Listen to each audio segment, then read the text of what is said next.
Hello there, and welcome. I'm so glad you found your way here tonight. Wherever you are right now, lying in a quiet room as the night deepens around you, or settled into that particular stillness that comes just before sleep, you're exactly where you need to be. Take a moment to get comfortable. Let your body settle. Let your shoulders drop away from your ears. There's no hurry here, no rush, no place you need to be. We have all the time in the world. Tonight we're going to travel together through one of the most quietly remarkable stories in the history of American finance. It isn't a story of spectacular crashes or overnight fortunes. It isn't about greed or scandal or the kind of drama that fills newspaper headlines. It's a slower, more patient story than that. The story of one stubborn man, armed with a single simple idea, who spent his entire life insisting that ordinary people deserved better than what they were being given. His name was John Bogle, and what he built, in a small office outside Philadelphia with a handful of borrowed employees, would eventually change the financial lives of tens of millions of people who never once heard his name. Settle in. Let the night hold you. Let's begin. To understand John Clifton Bogle, you have to understand the world he was born into, and what that world proceeded to do to his family. He came into the world on May 8th, 1929. The date is not incidental. In 1929, the United States was at the peak of one of the most extraordinary speculative booms in its history. The stock market had been climbing for years. Ordinary people were buying shares on borrowed money. A kind of collective fever had taken hold. The belief, widespread and deeply felt, that prosperity was no longer a fragile thing, but a permanent condition, that the new era of American industry and finance had abolished the old cycles of boom and bust, that wealth once reached could only grow. Jack Bogle was born in the 5th month of that fever.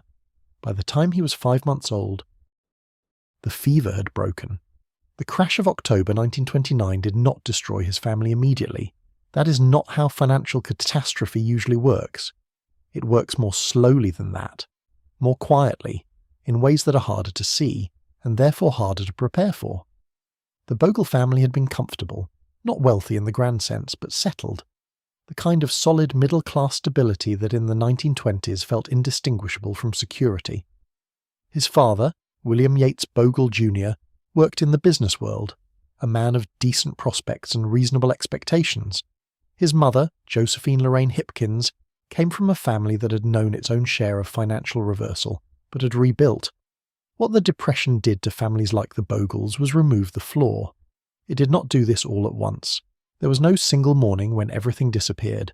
Instead, the losses accumulated over months and then years, positions eliminated, income reduced, savings drawn down, the comfortable assumptions of a stable life quietly withdrawn one by one, until what remained was something recognizably different from what had been there before. The house in Montclair, New Jersey, where Jack and his twin brother David and their older brother William had grown up, was eventually sold. The family moved, and then moved again. The stability that children need without knowing they need it was, during those years, in short supply. His father's decline was not only financial. William Bogle was a man diminished by what the Depression did to him, and in the way that was common among men of his generation and his particular formation, the diminishment expressed itself in drink. Alcoholism shadowed Jack Bogle's childhood in the way it shadows many childhoods. Not always visible, not always acute, but present. A kind of weather system that determined the emotional climate of the household. His parents' marriage did not survive it. They divorced when Jack was still young, which in the 1930s carried a social weight it is difficult to fully appreciate now, a mark of failure and disruption that followed a family in ways both practical and psychological. What does it do to a child to grow up watching money disappear? To understand, before you have the words for it, that security is not a given, that the comfortable life your parents assumed would continue, can be dismantled by forces that have nothing to do with anyone's virtue or effort. Different children take different lessons from this. Some grow up to be reckless, as though the early experience of loss convinced them that accumulation was pointless. Others grow up to be paralyzed, too frightened of risk to act at all. Jack Bogle grew up to be neither. He grew up to be angry, quietly, productively, purposefully angry, about the ease with which ordinary people could be separated from the financial security they had worked to build. That anger would take decades to find its proper expression, but it began here, in the disrupted households and reduced circumstances of his early childhood, in the particular education that comes only from watching a family lose what it had. Despite everything, there was something in him that would not be diminished. His mother was a formidable woman, and whatever her circumstances, she communicated to her sons a set of expectations about effort and achievement that functioned as its own kind of inheritance. Where the financial inheritance had been lost, the intellectual and moral one remained. You worked hard, you paid attention, you found a way. The way, for Jack Bogle, was education. He was a bright child, and brightness, even in straitened circumstances, has a way of finding channels.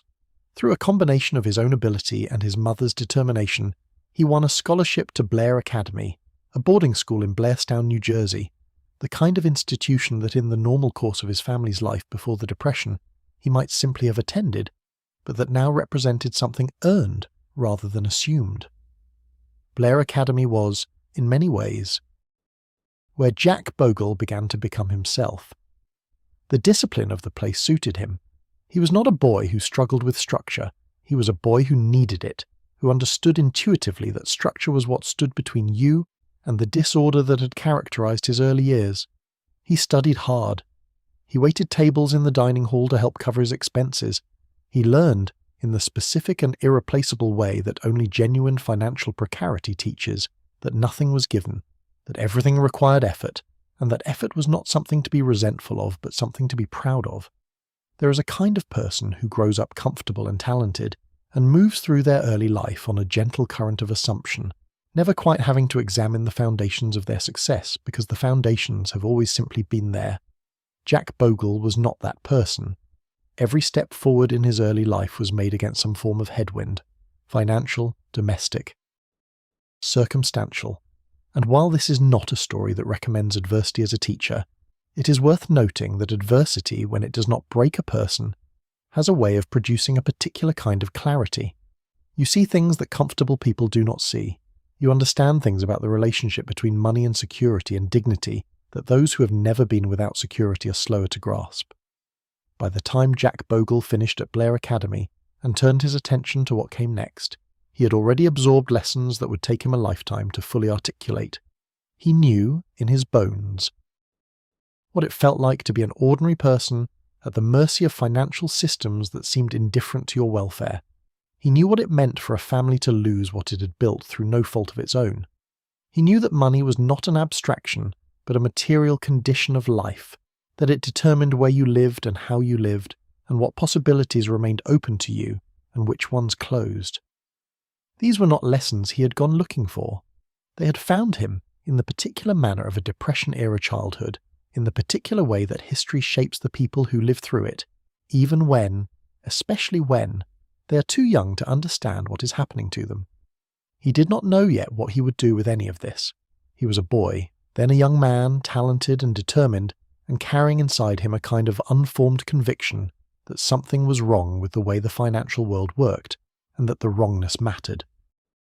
That it had real consequences for real people. He could not yet say precisely what was wrong or how to fix it. That would require time and education, and the particular kind of encounter with an idea that changes everything. That encounter was coming. But for now, in the quiet of his adolescence, in the scholarship boys' discipline of Blair Academy, he was simply preparing, accumulating the qualities that would, much later, prove necessary, working hard at his studies, waiting tables, learning what it meant to earn what you needed rather than assume it would be there. Outside the windows of that boarding school, America was slowly, imperfectly recovering from the depression that had shaped his earliest years. The world was changing in ways that no one could fully see. The financial systems that had failed so spectacularly in 1929 were being rebuilt. New regulations, new institutions, new assumptions about the relationship between markets and government and ordinary people. The question of how ordinary Americans should invest their money and who should be trusted to help them do it was very much an open one. It would take another decade, and a university education, and one particular article in a business magazine before Jack Bogle would begin to see how his answer to that question might look. But the foundations were already in place. laid not in any classroom but in the particular education of a childhood spent watching financial security disappear, and in the quiet, stubborn determination of a boy who had decided, without quite knowing it yet, that he was going to do something about it. Let that settle for a moment. Let the image of him rest quietly in your mind, the scholarship boy clearing dinner plates, studying late, carrying forward through sheer effort what misfortune had tried to take away. There is something in that image worth holding on to, something that will make everything that follows feel not like the distant history of finance, but like the personal story of a man who knew, from the very beginning, exactly what was at stake. He arrived at Princeton in the autumn of 1949, a scholarship student once again, carrying with him everything he had learned at Blair Academy about what it meant to earn your place rather than inherit it. Princeton in those years was a particular kind of institution, old, confident, accustomed to educating the sons of privilege, and Jack Bogle was not, by any conventional measure, the kind of young man it was built for. He had no family money behind him, no network of connections waiting to open doors, no cushion against failure. What he had was the same thing he had always had: a sharp mind, an appetite for work, and the particular clarity of vision that comes from having seen, up close and early, what financial instability actually costs. He waited tables again to help cover his expenses. The continuity of that detail is worth pausing on. The same young man who had cleared plates at Blair Academy was clearing them again at Princeton, in the dining halls of one of the most prestigious universities in the country, studying economics and finding his way into a world of ideas that would slowly, over the course of 4 years, give shape and language to the convictions he had been carrying since childhood.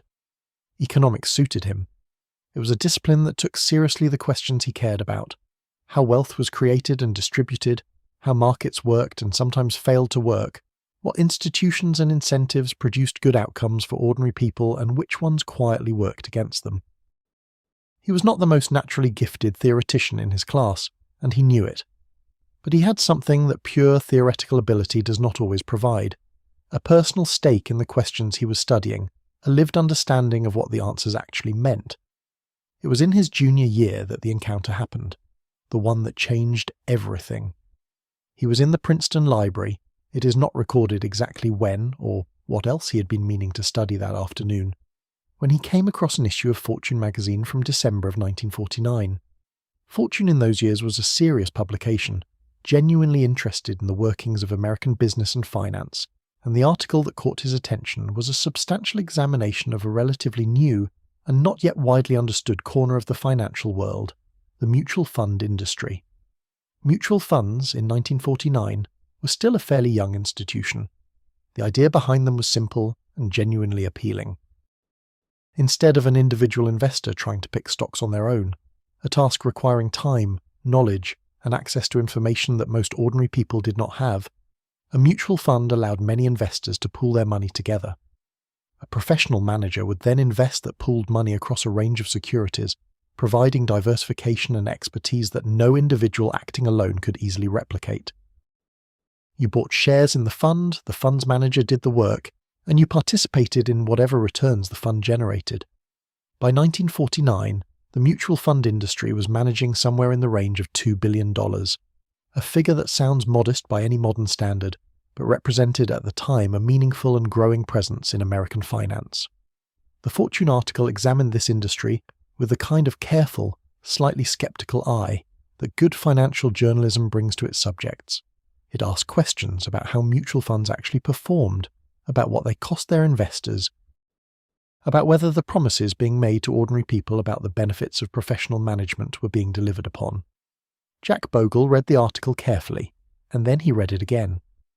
What struck him, what lodged itself in his mind and refused to leave, was a tension at the heart of the mutual fund proposition. The funds were presenting themselves as servants of their investors, organizations whose entire purpose was to help ordinary people participate in the growth of American enterprise. But the article raised, gently and with appropriate tentativeness, a question that Bogle found himself unable to dismiss. Were the funds actually delivering on that promise? Were investors in mutual funds genuinely better off for having entrusted their money to professional managers? And if the answer was uncertain or complicated, or perhaps not quite as clearly yes as the industry was suggesting. What did that mean? He decided to write his senior thesis on the mutual fund industry. It was not an obvious choice. The industry was small, not yet the subject of serious academic attention, and the data available to a Princeton undergraduate in 1950 was limited. But something in the topic had taken hold of him, the way certain ideas take hold of certain minds at exactly the right moment, and he pursued it with the focused intensity that had characterized everything he had done since Blair Academy. The thesis he produced, submitted in the spring of 1951 in partial fulfillment of the requirements for his degree in economics, was titled __quote_0__.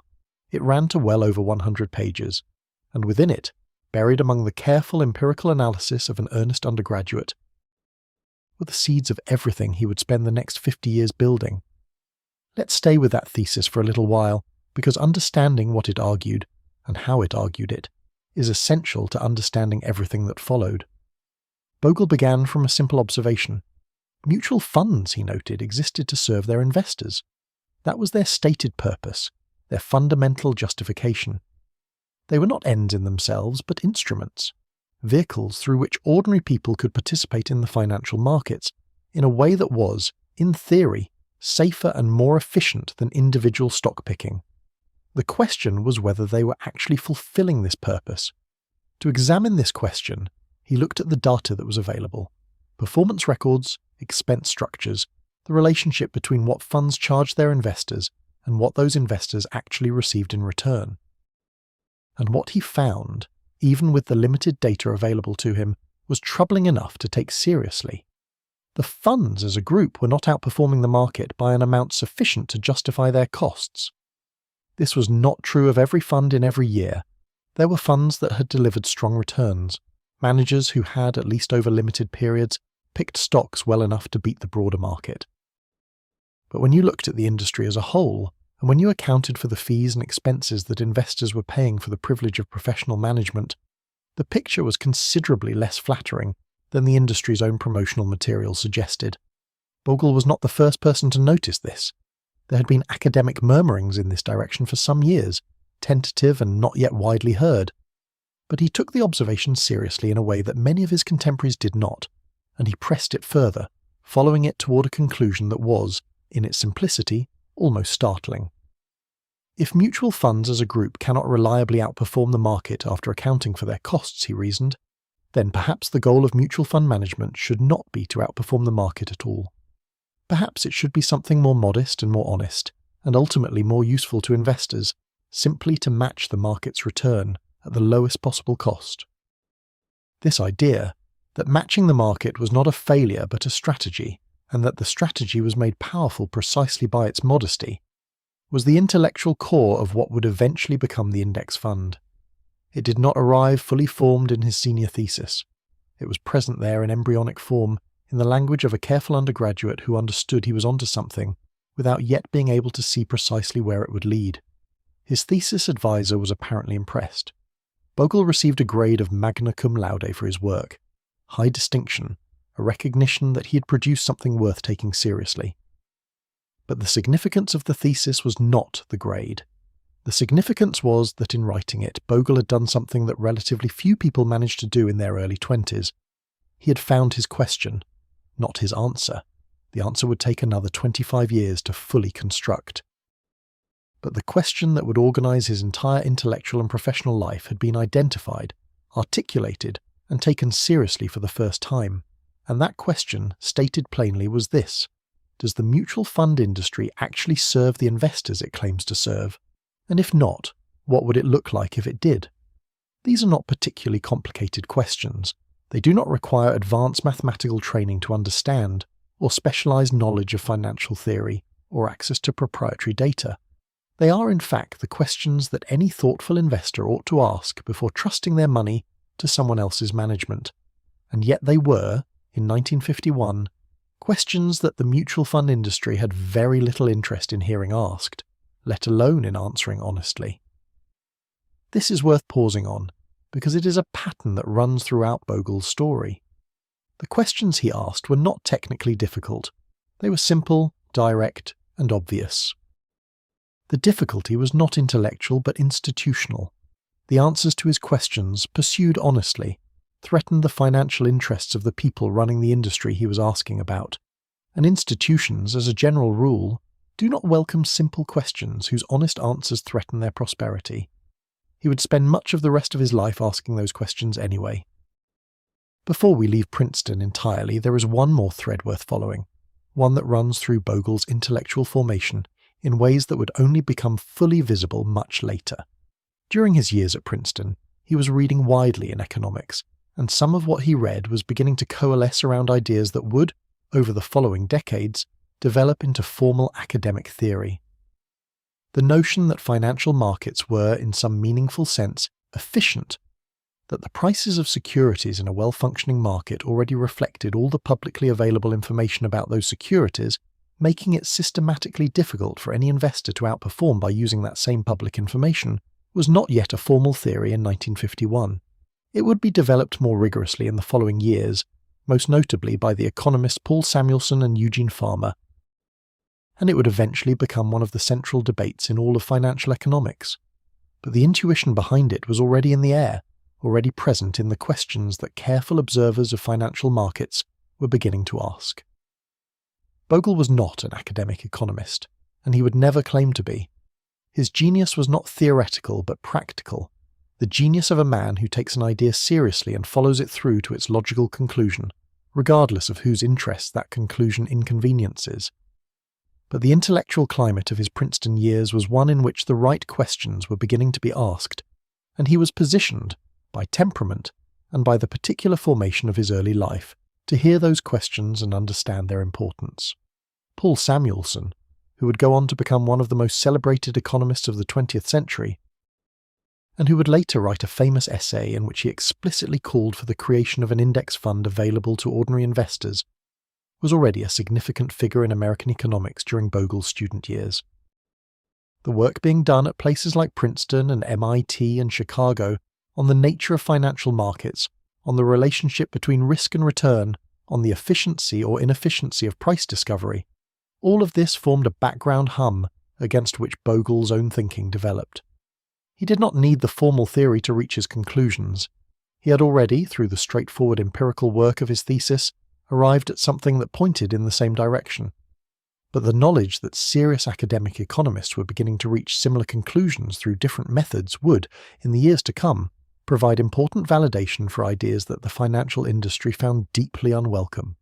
By the spring of 1951, when he submitted his thesis and prepared to graduate, Jack Bogle was 22 years old. He had spent his childhood watching financial insecurity dismantle his family. He had earned his way through 2 elite educational institutions on scholarships and tips from waiting tables. He had written a thesis arguing carefully and with appropriate tentativeness that the mutual fund industry was not serving its investors as well as it claimed, and that perhaps a different approach, one built around low costs and honest expectations rather than the promise of exceptional returns, might serve them better. He could not yet build what he was imagining. He lacked the resources, the experience, the platform. What he needed next was an apprenticeship, years spent inside the industry he intended to reform, learning how it worked, understanding its mechanics and its incentives and its particular forms of self-deception, acquiring the credibility that would eventually make it possible for him to challenge it from within. That apprenticeship was about to begin. It would last for more than 2 decades, and it would end badly, in a way that would have broken a different kind of man. But Jack Bogle was not a different kind of man. He was the boy who had watched his family lose everything and kept going anyway, the scholarship student who had cleared plates and studied late, and asked, with unfailing persistence, the question that no one in the industry wanted to hear. He was ready. The world, though it did not yet know it, was about to meet him. He graduated from Princeton in the spring of 1951 with his economics degree, his magna cum laude thesis, and a question that had taken up permanent residence in his mind. What he needed now was a door, and the door, when it opened, came from an unlikely direction, not from a careful job search or a well-placed connection, but from the thesis itself, from the simple fact that he had taken the mutual fund industry seriously enough to spend a year studying it, at a time when almost no one else was doing the same. Walter Morgan had founded the Wellington Fund in 1928, just 1 year before the crash that would reshape American finance and, as it happened, reshape the early life of the young man he was about to hire. Morgan was a Philadelphia gentleman of the old school, careful, conservative, deeply committed to the idea that investment management was a profession with genuine obligations to the people it served. The Wellington Fund, which he had built over more than 2 decades into one of the most respected balanced funds in the country, reflected his character precisely. It held both stocks and bonds. It changed its holdings slowly and deliberately. It made no extravagant promises, and it delivered year after year. The kind of steady and unspectacular returns that allowed its investors to sleep at night. Morgan read Bogle's thesis. Precisely how it reached him is one of those small historical details that gets lost in the telling, but the fact of it is not in dispute. He read it, he was impressed, and in 1951 he offered the 22-year-old Princeton graduate a job. It was, in every respect, the right beginning for the right person. Wellington Management Company, the firm that managed the Wellington Fund and would eventually manage others, was not one of the glamorous names of post-war American finance. It did not occupy glittering offices in Manhattan or attract the kind of attention that followed the more aggressive players in the investment world. It was a Philadelphia operation, which in the culture of American finance meant something specific, a certain groundedness, a certain preference for substance over spectacle, a certain instinctive suspicion of the kinds of innovation that turned out, on closer examination, to be merely new ways of separating investors from their money. Bogle thrived in this environment. He was, by every account, an extraordinarily energetic and capable young man, hard-working in the way that people who have never been able to take anything for granted tend to be hard-working, attentive to detail, genuinely interested in the mechanics of investment management in a way that went well beyond what the job required. Walter Morgan recognized what he'd found. He took the young man under his wing in the manner of a mentor who understands that he is looking at something unusual, and over the years that followed, he gave Bogle increasing responsibility, increasing access, increasing opportunity to learn the business from the inside. The 1950s were, for Wellington, and for American finance generally, a period of relative calm and steady growth. The economy was expanding. The post-war prosperity that would eventually produce the American middle class in its modern form was gathering momentum. Ordinary people were beginning, cautiously and in growing numbers, to participate in financial markets, not yet on the scale that would come later, not yet with the ease that mutual funds and retirement accounts would eventually provide, but the direction of travel was clear. The investment industry was growing, and Wellington, with its conservative approach and its solid reputation, was growing with it. Bogle spent those years absorbing everything the business had to teach him. He learned the mechanics of portfolio management, the administration of fund operations, the regulatory environment that governed the industry, the art of communicating with investors in a way that was honest without being alarming, reassuring without being dishonest. He learned, too, the subtler things, the culture of the industry, its self-image, its assumptions about what it was doing and why, the particular stories it told itself about its own value and purpose, and he advanced, steadily, impressively, with the kind of trajectory that marks someone who is both genuinely capable and genuinely committed. By the early 1960s, he had become, to all practical purposes, Walter Morgan's chosen successor, the young man being groomed to carry Wellington forward into the next generation. Morgan trusted him. The organization trusted him. The path seemed clear. But the 1960s were not going to be the 1950s. Something was changing in American finance in the early years of that decade, and the change had the particular quality of changes that seem exciting and modern and inevitable right up until the moment they reveal themselves to be something considerably more dangerous. The post-war calm of the investment world was giving way to a new and more feverish atmosphere.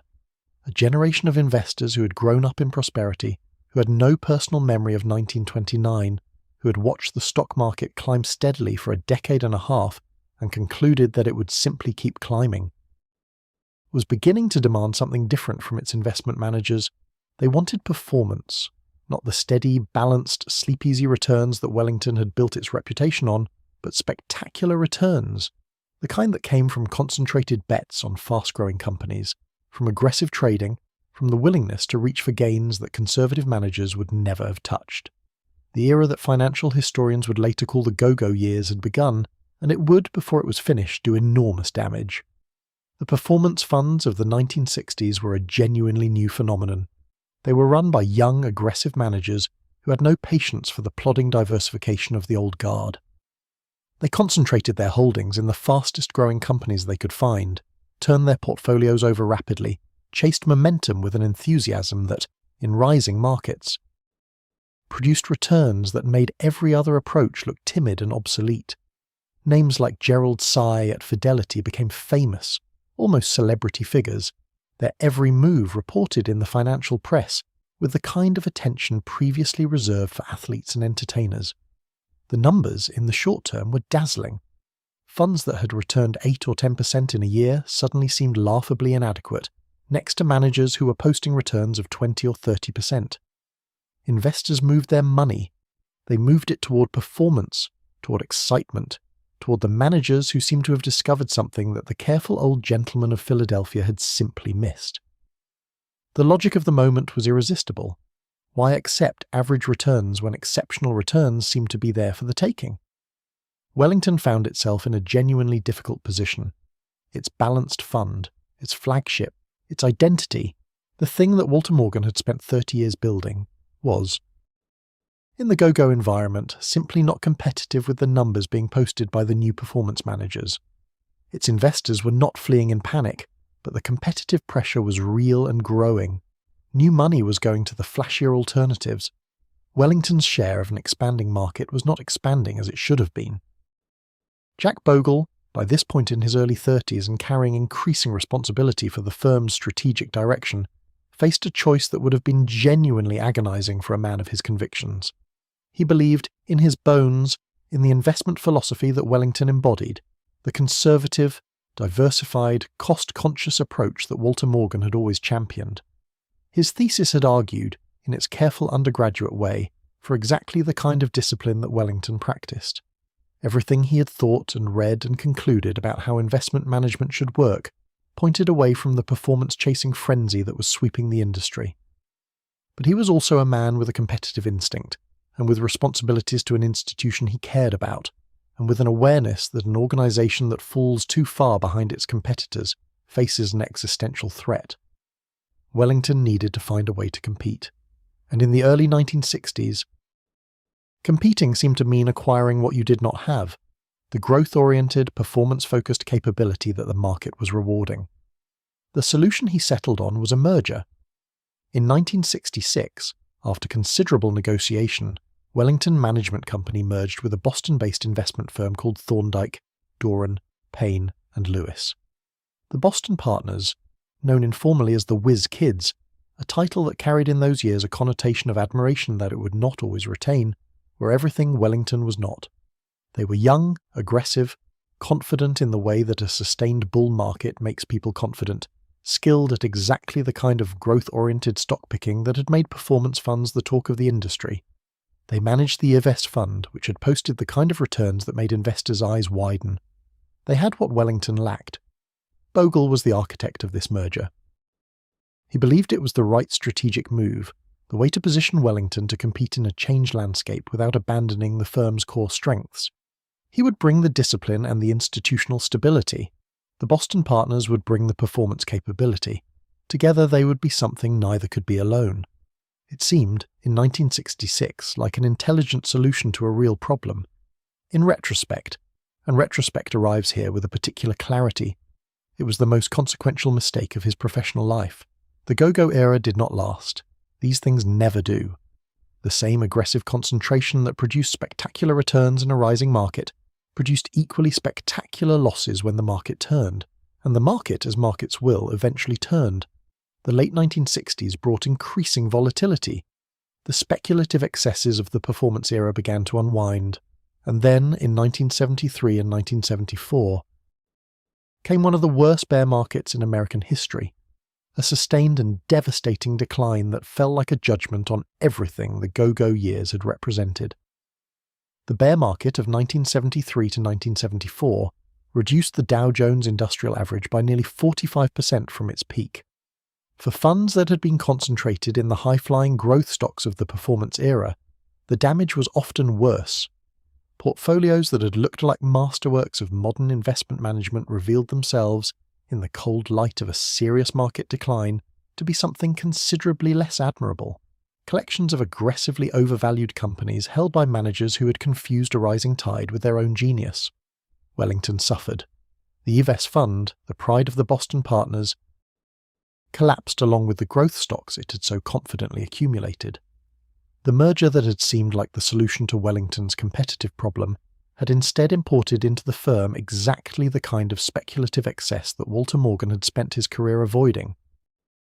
The conservative, balanced Wellington fund held up relatively well, as it was designed to do, as its cautious construction had always ensured it would, but the damage to the firm's broader reputation and finances was real and serious, and the merger itself, as mergers between firms with fundamentally different cultures often do, had created frictions that no amount of good intention could fully resolve. The Boston partners and the Philadelphia tradition were not, as it turned out, so easily combined. The whiz kids had their own ideas about how the merged firm should be run, their own ambitions, their own sense of what Wellington should become. Bogle had believed he could manage this, that the cultural differences were bridgeable, that the strategic logic of the combination was strong enough to hold the partnership together through whatever difficulties arose. He was wrong, and the correction of that error, when it came, was swift and brutal. In January of 1974, the board of directors of Wellington Management Company voted to remove Jack Bogle as chief executive. The vote was not close. The Boston partners, who held enough board influence to determine the outcome, had concluded that the merger was not working and that Bogle bore the responsibility for it. The man who had spent 23 years at Wellington, who had risen from a junior analyst fresh from Princeton to the position of chief executive, who had devoted his entire professional life to that point to building and protecting an institution he genuinely loved. That man was fired. He was 44 years old. Try to imagine, for a moment, what that felt like. Not the professional humiliation of it, though that was real enough. Not the practical disruption, though being removed from the institution you have devoted your career to, in the middle of one of the worst bear markets in memory, is as practical a disruption as any. But the deeper thing, the sense that 2 decades of work, of loyalty, of genuine effort and genuine care had ended in this. That the merger he had championed, the strategic vision he had pursued, had produced not the competitive renewal he had imagined, but his own removal from the organisation he had helped to shape. There were not many men who would have responded to this with anything other than bitterness. The bitterness would have been understandable. It might even have been warranted. Bogle had made a mistake, yes. The merger had been his initiative, and its failure was inseparable from his judgment. But the severity of the response, the completeness of the removal, the particular quality of being pushed out by the partners you had brought in, this was the kind of professional wound that tends to define the rest of a career, tends to turn ambitious and capable people into cautious and diminished ones. Bogle was bitter. He acknowledged it freely, then and later. He was angry at the injustice of it, at the way the outcome had been shaped by factors beyond pure professional assessment, at the sense of having been outmanoeuvred in a way that had more to do with politics than with the actual quality of his work. But here is the thing about Jack Bogle, the thing that distinguishes his response to this moment from the response that most people would have made. He did not allow the bitterness to close him off. He allowed it instead to clarify him. The firing stripped away everything that was not essential. The institutional comfort, the assumption of continuity, the sense that his future was already largely determined by the trajectory of his past. What remained, when all of that was gone, was the question he'd been carrying since his Princeton thesis. The question about what the investment industry was actually for, and whether it was actually serving the people it claimed to serve. He had spent 23 years trying to answer that question from inside an existing institution, working within its structures and its culture and its compromises. He had not, he could see now with the particular clarity that comes from catastrophic failure, gotten very far. The institution had shaped him as much as he had shaped it. The compromises had accumulated in ways he had not always noticed. The merger itself was evidence of how far he had drifted from the simple convictions of his Princeton thesis, evidence that in trying to compete on the industry's own terms, he had temporarily lost sight of the argument he had been making since he was 22 years old. The firing was not only a disaster, it was also, though he could not yet see this fully, a liberation. He was not out of options, not quite. There was a loophole, a small, technical, almost overlooked provision in the structure of Wellington's funds, that would, if he was creative enough and persistent enough and fortunate enough, give him the chance to try something that no one had ever tried before, something built from the very beginning to serve investors rather than managers. Something that would take his Princeton thesis and construct from it not an argument but an institution. Something that would carry, in its very structure, the answer to the question he had been asking his entire life. He was 44 years old, recently fired, carrying 23 years of institutional knowledge and a 25-year-old idea, and the particular kind of energy that comes from having nothing left to lose. It was, in its way, exactly the right moment. The loophole was small.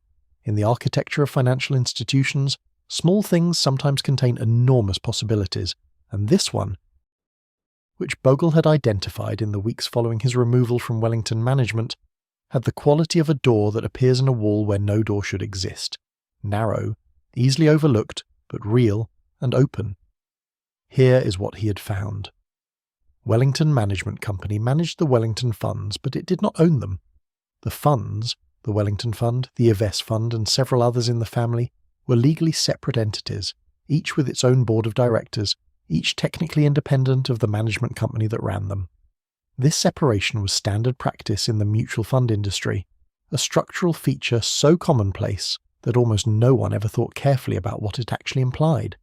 The boards existed in most cases as a formality, a corporate courtesy, a governance requirement that was satisfied but not particularly exercised. But the boards were real. They had real legal authority. And that authority, if exercised in a particular way, could allow the funds to take control of their own administrative functions, not the investment management itself, which would remain with Wellington Management, but the operations, the paperwork, the distribution, the day-to-day administration that kept the funds running. It was a narrow opening. Wellington Management's lawyers saw it too, and they fought it, arguing that the arrangement Bogle was proposing would compromise the relationship between the funds and their manager in ways that were inappropriate and potentially harmful. The negotiations were tense and prolonged. The outcome was not predetermined, but in the end, after months of careful manoeuvring and persistent argument, Bogle prevailed, partially. The compromise that emerged in 1974 was, on its face, severely limited. The funds boards agreed to create a new entity to handle their administrative functions. This new entity would be owned by the funds themselves, operated at cost, run for the benefit of fund shareholders rather than for outside profit. But, and this was the restriction Wellington Management had insisted upon and obtained, the new entity could not manage the fund's investments, and it could not market the funds to new investors. It was, in the terms the industry used, an administrative company only, stripped of the two functions that seemed to matter most. Bogle accepted these restrictions. He accepted them because he understood something that his opponents had not fully considered, that the structure itself, even in its constrained form, was revolutionary. Everything else could follow from the structure, given time. The restrictions were real, but they were not permanent. And in the meantime, he had what he needed most, a legal entity, owned by its own investors, that existed to serve them rather than to profit from them. He needed a name. This is one of the details of the Vanguard story that reveals something essential about the man who built it. In the winter of 1974, casting about for a name for this new and as yet undefined enterprise, Bogle turned not to marketing consultants or branding specialists, but to his own reading. He had always loved naval history, the great age of sail, the battles that had shaped the modern world, the particular drama of ships and admirals, and the contest of wind and courage on open water. He pulled books from his shelves and began to look. What he found was the Battle of the Nile, fought in August of 1798. The British fleet, commanded by Admiral Horatio Nelson, had encountered the French fleet in Aboukir Bay off the coast of Egypt, and destroyed it in one of the most complete naval victories in history. Nelson's flagship in that battle was HMS Vanguard, a name that carried its meaning plainly and proudly. Vanguard, the leading element, the forward force, the part of an army or fleet that goes first into unknown territory. He wrote the name down. It was right. It captured something true about what he was attempting. Not a modest administrative adjustment to existing practice, but an advance into territory that no one had yet claimed, a challenge to the fundamental assumptions of an industry that had grown comfortable with arrangements that served itself rather than its investors. Vanguard. The name went on the door. The Vanguard Group of investment companies was formally incorporated on September 24, 1974. Its first offices were not grand. They were borrowed space, essentially, a small suite of rooms in the Wellington complex in Valley Forge, Pennsylvania, staffed by a group of people who had, in various ways, chosen to follow Bogle into this uncertain venture. 28 employees in the beginning, 28 people who collectively constituted in the financial industry's largest and most competitive market, something that had never existed before. To understand why what they had built was genuinely unprecedented, it helps to think carefully about the structure, to follow the logic of ownership through to its conclusions, because those conclusions are what made everything else possible. In an ordinary mutual fund company, the arrangement works like this. A management company, owned by its founders, or by outside investors, or by a larger financial conglomerate, contracts with the funds it manages to provide investment advisory services, administrative support, and marketing. The management company charges fees for these services. Those fees flow from the funds, which means they flow from the investors in those funds, to the management company and ultimately to its owners. The management company exists to generate profit for those owners. This is not a criticism. It is simply a description of how businesses work. The owners of any business expect a return on their investment. The problem, from the perspective of fund investors, is that this structure creates a fundamental conflict of interest. The management company profits when it charges higher fees. The fund investors benefit when fees are lower. These interests point in opposite directions, and in the ordinary mutual fund structure, the management company, which controls the terms of its arrangement with the funds, is in the stronger position. Fund boards are supposed to protect investors from excessive fees, but in practice, as Bogle had observed throughout his career, they tended to defer to management companies rather than challenge them. Vanguard's structure eliminated this conflict at the root. Because Vanguard was owned by the funds themselves, and the funds were owned by their shareholders, there were no outside owners expecting a return. Vanguard was not trying to generate profit for anyone. It was trying to provide services at cost, to pass any savings directly through to the investors who were, in a very real sense, its owners. Every dollar that might, in a conventional structure, have flowed outward to the owners of the management company instead remained with the fund investors, expressed as lower costs, which compounded over time into meaningfully better returns. Think of it this way. Imagine a grocery cooperative, one of those stores where the customers are also the members, where the store is run for the benefit of those members rather than for outside shareholders, where any surplus goes back to members rather than to distant investors. The food is not necessarily different from what you would find at an ordinary grocery store. The products on the shelves may be largely the same, but the financial relationship is fundamentally different. You're not a customer being served in exchange for a profit margin. You're a member owner, and the institution exists to serve you as directly and cheaply as it can. Vanguard was the investment industry's cooperative. It did not look on the surface dramatically different from other fund companies. It offered funds, it had managers, it sent statements and processed redemptions, and did all the ordinary things that fund companies did. But underneath the surface, in the bones of the thing, it was structured in a way that pointed in the opposite direction from every other institution in its industry. The industry noticed. And the industry's response was not admiration. The executives at competing fund companies who examined Vanguard's structure in those early years tended to react with a mixture of dismissal and irritation. Dismissal, because the whole enterprise seemed so modest. 28 employees, borrowed offices, severe restrictions on what it could actually do, no ability to manage investments or market itself to new investors. What kind of competitive threat could this possibly represent? And irritation, because the implicit criticism embedded in Vanguard's structure was hard to miss. A company built explicitly on the principle that ordinary fund companies charged too much and served their investors too little was not a neutral presence in the industry. It was an argument made institutional, and the argument was uncomfortable. The conventional wisdom, expressed with varying degrees of politeness, depending on who was doing the expressing, was that Vanguard would fail. The restrictions placed on it by Wellington Management were crippling, or so it seemed. A fund company that could not manage its own investments and could not market itself to new investors was a fund company that could not grow. And a fund company that could not grow was, in the long run, a fund company that could not survive. The costs of operating, even at Vanguard's lean scale, required a certain minimum of assets under management. Without the ability to attract new money, those assets would dwindle as investors redeemed their shares. The arithmetic seemed straightforward and fatal. Bogle did not accept this arithmetic. He believed, had to believe, and in fact genuinely did believe, that the restrictions were surmountable. The restriction on investment management meant the funds would need outside advisors, which was not ideal but was workable. The restriction on marketing was more serious, but Bogle had identified a channel that might not require traditional marketing at all. If investors could simply buy Vanguard funds directly, without going through brokers who needed to be paid, the lower costs that resulted would be both a consequence of the structure and an advertisement for it. If the funds were good enough, and cheap enough, and honest enough, people would find them. This was, in 1974, a considerable act of faith. The mutual fund industry was built on distribution, on brokers and advisors and salespeople who connected funds with investors and who were compensated, sometimes handsomely, for doing so.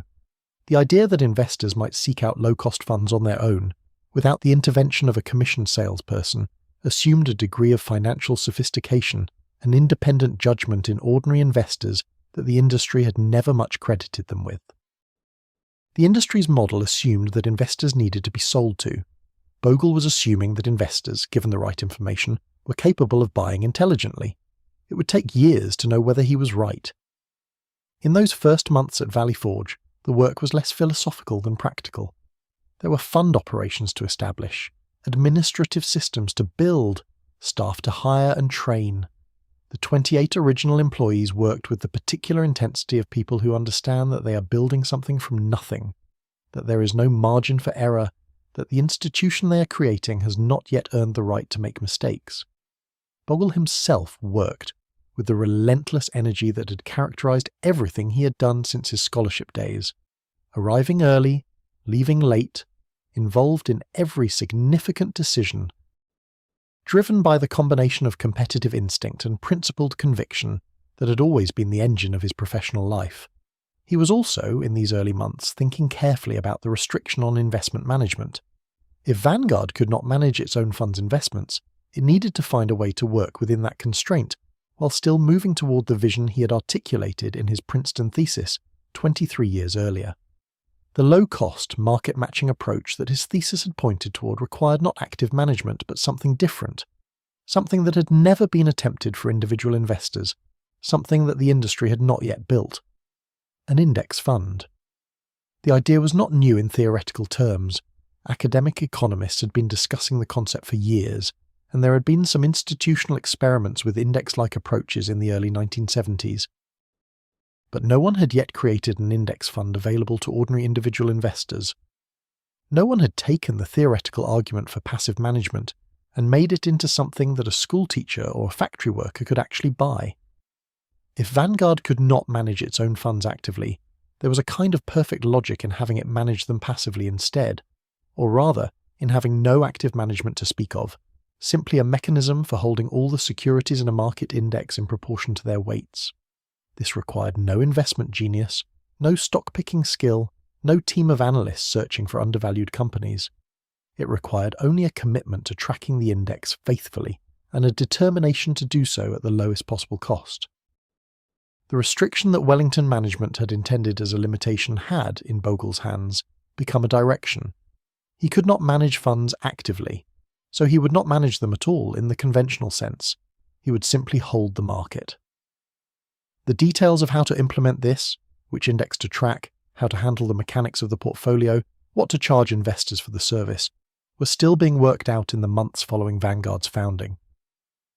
The fund that would embody this idea, the fund that would eventually be recognized as one of the most important financial innovations of the 20th century, was not yet in existence, but the institution that would house it was 28 people in borrowed offices outside Philadelphia, owned by its own investors, existing to serve them at cost, carrying a name borrowed from a naval battle that had taken place 176 years earlier. Small, constrained, mocked by the industry it had been built to challenge, Vanguard was alive. The rest would follow from the structure given time. It always does. The right structure, patiently maintained, has a way of producing outcomes that no amount of cleverness or ambition can manufacture. Bogle understood this. He had understood it in his bones since Princeton. He had understood it from his childhood, from watching what happened when the wrong structures built for the benefit of the few at the expense of the many, were allowed to operate without challenge. He was patient. He had been patient his entire life, in the way that people who have grown up with very little learn to be patient, not passively, not resignedly, but with a kind of active, purposeful endurance, the patience of someone who knows that the right thing, properly built, will eventually prove itself. The industry did not believe him. The industry was certain, in that quiet way that established institutions are always certain about the irrelevance of whatever challenges their comfort, that Vanguard would not survive. Let that certainty rest in your mind for a moment. The certainty of the industry, so complete and so wrong. And then, if you're still listening, let it go. Let the image of those 28 people in their borrowed offices settle into the quiet of the night. They were building something. They did not yet know how big it would become. They knew only that the structure was right, that the idea was right, and that right ideas, given enough time, have a way of winning. The structure was in place. The institution existed, modestly and determinedly in its borrowed offices in Valley Forge. What it needed now was a product, something that embodied in concrete and purchasable form the idea that had been living in Bogle's mind since his Princeton thesis. The administrative machinery of Vanguard was running. The philosophy was clear. What remained was to build the thing itself. But before we follow Bogle into the construction of what would become the first index fund available to ordinary investors, it is worth pausing to understand the intellectual landscape he was working in. Because the idea he was about to make real had not arrived in a vacuum. It had been prepared for, argued for, and in some ways demanded, by a body of academic thinking that had been accumulating for more than 2 decades, thinking that the financial industry had largely ignored, because the thinking was deeply inconvenient. The question at the centre of this body of work was deceptively simple. Can professional investment managers, as a group, outperform the market? This sounds like a question with an obvious answer. Of course, some managers can outperform the market. The financial press was full of their names. Their records were documented. Their methods were analysed and celebrated. Peter Lynch would later become the most famous example. But in the 1960s and early 70s there were others. Managers who had posted impressive returns over meaningful periods, who seemed to demonstrate through their results that skill, applied carefully and intelligently to the selection of securities, could produce outcomes better than what the market as a whole delivered. The academic economists, however, were asking the question differently. They were not asking whether any individual manager could outperform. They were asking whether managers as a group could outperform, systematically and persistently, over time, and they were asking what the word outperform actually meant once you accounted properly for costs. The insight that emerged from this inquiry, slowly, through the accumulation of evidence and argument across the 1950s and 60s, was one of the most counterintuitive and, to the investment industry, most unwelcome conclusions in the history of financial economics. The argument runs like this. The stock market, at any given moment, is the sum of all the transactions made by all the investors participating in it. Those investors collectively own every security in the market. The return delivered by the market as a whole is therefore, by definition, the average return earned by all investors in aggregate before costs. This is not a theory or an estimate. It is an arithmetic identity. If you add up everything that everyone earns in the market, you get the market's total return. The average investor earns the average return. Now introduce costs. Every investor who pays a manager, or pays transaction costs, or pays any form of fee to participate in the market, earns less than the gross market return. The costs come out of returns. After costs, the average investor earns less than the market return by precisely the amount of costs paid. Here is where the argument becomes uncomfortable for the investment industry. If the average actively managed fund earns less than the market return after costs, and by the arithmetic just described, this must be true as a matter of logical necessity, then a fund that simply tracks the market and charges minimal costs will, over time, outperform the average actively managed fund. Not because it is clever, not because its manager is skilled, but because the mathematics of costs make it inevitable. This was the insight that the efficient market hypothesis was formalizing and extending during the 1960s. Eugene Farmer at the University of Chicago was developing the theoretical framework most rigorously, arguing that in a well-functioning market, prices already reflect all publicly available information, making it systematically impossible for any investor using only public information to achieve consistently superior returns. The academic evidence was accumulating to support this view, at least in its broad outlines. And then, in 1974, Paul Samuelson, Nobel laureate, the most celebrated economist in America, a man whose textbook had introduced generations of college students to the discipline, published an essay in the Journal of Portfolio Management that said, with the particular clarity available to someone who has thought carefully about something for a very long time, what needed to be said. Samuelson looked at the evidence on active fund management and concluded that it was, on the whole, deeply unimpressive. Most active managers over most periods underperformed simple market benchmarks. The exceptions existed but were not reliably identifiable in advance. The industry was, in aggregate, consuming enormous amounts of investor wealth in fees while delivering returns that did not justify those fees. And Samuelson issued a challenge, almost a rebuke, to the financial world. Someone should create a low-cost index fund for individual investors. The arithmetic demanded it. Why had no one done it? Bogle read this essay.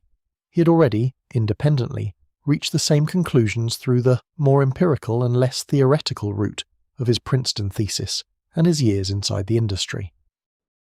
But Samuelson's challenge was both a validation and a spur.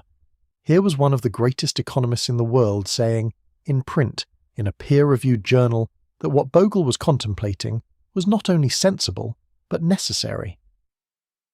Burton Malkiel had made related arguments the previous year in a book called A Random Walk Down Wall Street, which had brought the academic case against active management to a broader audience with unusual clarity and accessibility.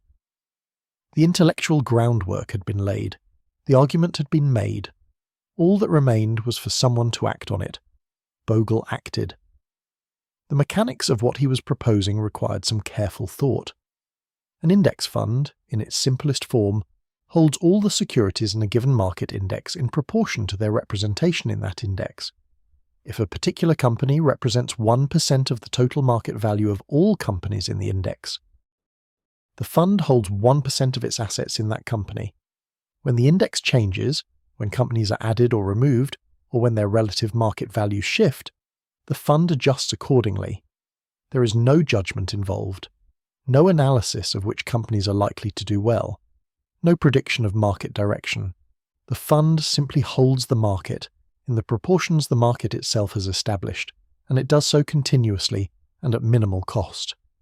The index Bogle chose to track was the Standard & Poor's 500, a collection of 500 large American companies selected by the Standard & Poor's Corporation as representative of the broad American stock market. The 500 companies in the index were not the 500 most important companies in any absolute sense, nor were they chosen according to any systematic investment thesis. They were, rather, a broad cross-section of American corporate enterprise, diversified across industries, representing in aggregate a substantial portion of the total value of American publicly traded companies. To own a share of the index fund Bogle was creating was to own, in miniature, a piece of America's 500 largest publicly traded businesses. Not a bet on any single company. Not a forecast about which sector would outperform. Simply a participation in the broad growth of American enterprise, whatever form that growth took and wherever it appeared. This diversification was one of the fund's most important features, though it was not the most visible one. Owning 500 companies meant that the fortunes of any single company, even a dramatic bankruptcy, even a catastrophic fraud, would barely register at the portfolio level. You could not be destroyed by a single bad bet, because you had not made a single bet. You had made 500 small bets, spread across the breadth of American business, and your return would be the return of that breadth. The cost structure was the other crucial feature, and in some ways the more revolutionary one. Bogle proposed to charge investors a fraction of what actively managed funds charged, where a typical actively managed fund in the mid-1970s charged investors somewhere between 1% and 1.5% of their assets per year, which sounds modest until you consider what it means compounded over decades. The index fund would charge something dramatically lower. The absence of active management meant the absence of the expenses that active management entailed. No team of analysts, no expensive research, no high portfolio turnover generating transaction costs. The fund would simply hold its 500 stocks, adjust mechanically as needed, and charge investors as little as the economics of the operation permitted. Let us stay with the mathematics for a moment, because they are the heart of the argument, and they deserve to be understood clearly. Imagine two investors, each beginning their journey at the age of 25. Each puts $10,000 into an investment account and adds $2,000 each year for the next 40 years, until they reach retirement at 65. Both earn the same gross return from the stock market, let us say 8% per year, which is roughly consistent with the long-run historical return of American equities. The first investor is in an actively managed fund that charges 1.5% per year. After fees, their net return is 6.5%. After 40 years of saving, they have accumulated approximately $850,000. The second investor is in an index fund that charges 0.2% per year. After fees, their net return is 7.8%. After 40 years of saving, they have accumulated approximately $1,100,000. The difference, more than $250,000, is not the result of different investment skill, or better stock picking, or superior judgment about market direction. It is the result entirely of the fee differential, 1.3 percentage points of additional cost per year, sustained over 4 decades, consumed more than $250,000 of retirement wealth. This is what the compounding of costs looks like when you follow it to its conclusion, and this is what Bogle was fighting against, not in abstract terms, but in these very concrete, very human terms. The fees being charged by the investment industry were not trivial line items. They were, over the lifetimes of ordinary investors, enormous transfers of wealth from investors to investment managers, transfers that the investors were often unaware of, because the cost was expressed as a percentage of assets rather than as a dollar figure, and percentages are by nature easier to overlook. He named the fund the First Index Investment Trust. It was not a name designed to excite. It was a name designed to describe, accurately and without embellishment, what the fund was. The marketing instinct of the era would have given it something more alluring, a name suggesting strength, or insight, or the particular genius of its management. Bogle gave it a name that sounded like a legal document, because he wanted investors to understand exactly what they were getting, and to choose it for exactly that reason. The fund was launched on December 31st, 1976. The launch took the form of a public offering, in which Vanguard attempted to raise money from investors to seed the new fund. The target was $150 million, a figure that, if achieved, would have given the fund sufficient scale to operate efficiently from the beginning. The offering raised $11 million, $11 million, against a target of $150 million, against the hope that the argument Bogle had been making, the argument that Samuelson had validated, that Malkiel had popularized, that the mathematics of costs made inescapable, would find a ready audience among investors who had been sold for decades on the promise of exceptional returns from exceptional management.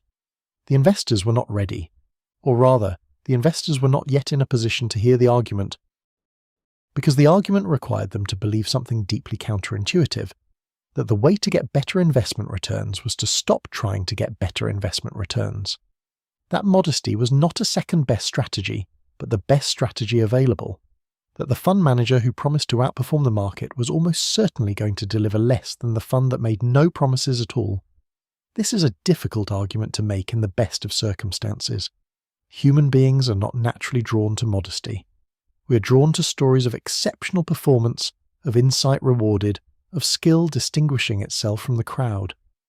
The mutual fund industry had spent decades telling those stories, and they were good stories, vivid, compelling, grounded in real examples of managers who had, at least for a time, done exactly what they promised. The index fund was not a story, it was a proof, and proofs, however rigorous, compete poorly with stories in the short run. The financial press was not kind. The phrase that attached itself to Bogle's new fund, the phrase that would follow it through the early years of its life, that competitors applied to it with barely concealed satisfaction, was Bogle's Folly. The implication was clear. This was not a serious financial product. It was the vanity project of a man who had been fired from his previous job and had, perhaps understandably, arrived at ideas that no serious investor would entertain. Settling for average, the critics said. Why would any investor in a country built on the premise of exceptional achievement voluntarily choose a fund that promised only to match the market? This was not investment philosophy. It was surrender. It was un-American in some vague but deeply felt way, a repudiation of the belief that skill and effort and intelligence, applied carefully to the problem of picking stocks, could produce outcomes better than what the mindless aggregate of the market delivered. Bogle answered these criticisms with patience and with data. The data was limited in the mid-1970s. There were not yet decades of evidence showing active managers systematically underperforming their benchmarks, because the systematic collection and analysis of that data was still in its early stages. But the arithmetic was always available. The arithmetic was inescapable. If costs come out of returns, and if active management costs more than passive management, then passive management will outperform active management by the amount of the cost differential in aggregate. Over time, this is not a prediction, it is a consequence of how addition and subtraction work. He held this position calmly and without apology. This was characteristic of Bogle in ways that went beyond the index fund argument. He had a quality of settled certainty about the things he believed that made him neither arrogant nor defensive, simply persistent. He was not unsettled by the mockery. He had grown up watching financial systems fail ordinary people, had spent 23 years inside an industry he believed was not serving its clients well, had built an institution from almost nothing against the active opposition of his former colleagues. The mockery of competitors who had a financial interest in his failure was not something that occupied much of his attention. The fund limped forward on its $11 million. $11 million was enough to be operational, barely. It was not enough to be efficient. Not enough to attract the kind of attention that would bring more investors, not enough to suggest that the experiment was anything other than what the critics said it was, a marginal product with a marginal future. But it was alive, and alive, however modestly, was what mattered. The 500 companies were purchased. The portfolio was assembled mechanically and without judgment, in proportion to their weights in the Standard & Poor's index. The expense ratio, the annual fee charged to investors, was set at a level that, even then, was a fraction of what active funds charged, and that Bogle would work to reduce further as the fund grew, and its fixed costs could be spread across a larger asset base. Every day the market opened, the first index investment trust was there, holding its 500 companies, tracking the index, making no predictions, exercising no judgment, charging its minimal fee. Not exciting, not glamorous. Not the kind of thing that generated breathless coverage in the financial press, or attracted the investors who wanted to feel that their money was in the hands of someone with special insight. Just the market, patiently held, at minimal cost. Somewhere in that simplicity was a revolutionary idea. Most revolutions announce themselves loudly, with drama and disruption, and an immediate sense that something has changed. This one arrived quietly, in the final days of 1976, dressed in the most unassuming financial product anyone had ever offered. The world barely noticed, but the arithmetic was already running. Every year that passed, every year in which active managers paid their analysts and their traders and their marketing departments and charged their investors for all of it, the arithmetic was running. Every year in which the index funds simply held the market at minimal cost, the arithmetic was running. Quietly, without announcement, without drama, with the patient indifference of mathematics to human opinion, the arithmetic was running. Bogle knew this. He had known it since Princeton. He could wait. Let the quiet of that be with you for a moment. The small fund in Valley Forge, holding 500 companies, charging almost nothing, mocked by an industry that could not imagine it would ever matter, and the arithmetic running invisibly in the background. The way right ideas run, patient and indifferent to opinion, waiting for time to prove them. That is where we leave the first index investment trust tonight. Small, doubted, alive. The rest of its story belongs to the years ahead, to the slow accumulation of evidence that even the most comfortable industry cannot indefinitely ignore. But for now, let the image of it rest in your mind. $11 million, 500 companies, one very simple, very powerful idea. And a man in Valley Forge who was absolutely certain, with the particular certainty of someone who has done the arithmetic, that time would prove him right. The arithmetic was running. But arithmetic, however inescapable, does not run on a schedule that suits human impatience. It runs on its own time, indifferent to the hopes of the people who understand it and the skepticism of the people who do not. And in the years immediately following the launch of the first index investment trust, the time it was taking felt, to anyone watching closely, very long indeed. The late 1970s passed quietly for the little fund in Valley Forge. Quietly is perhaps the most honest word available. Not struggling dramatically, not failing visibly, but not growing in the way that would have silenced the critics or validated the argument in any terms the broader public could easily recognize. The fund gathered assets slowly, incrementally, in the way that products gather assets when they have no marketing budget and no commissioned salespeople and no story to tell beyond a mathematical proof that most investors were not yet equipped to hear.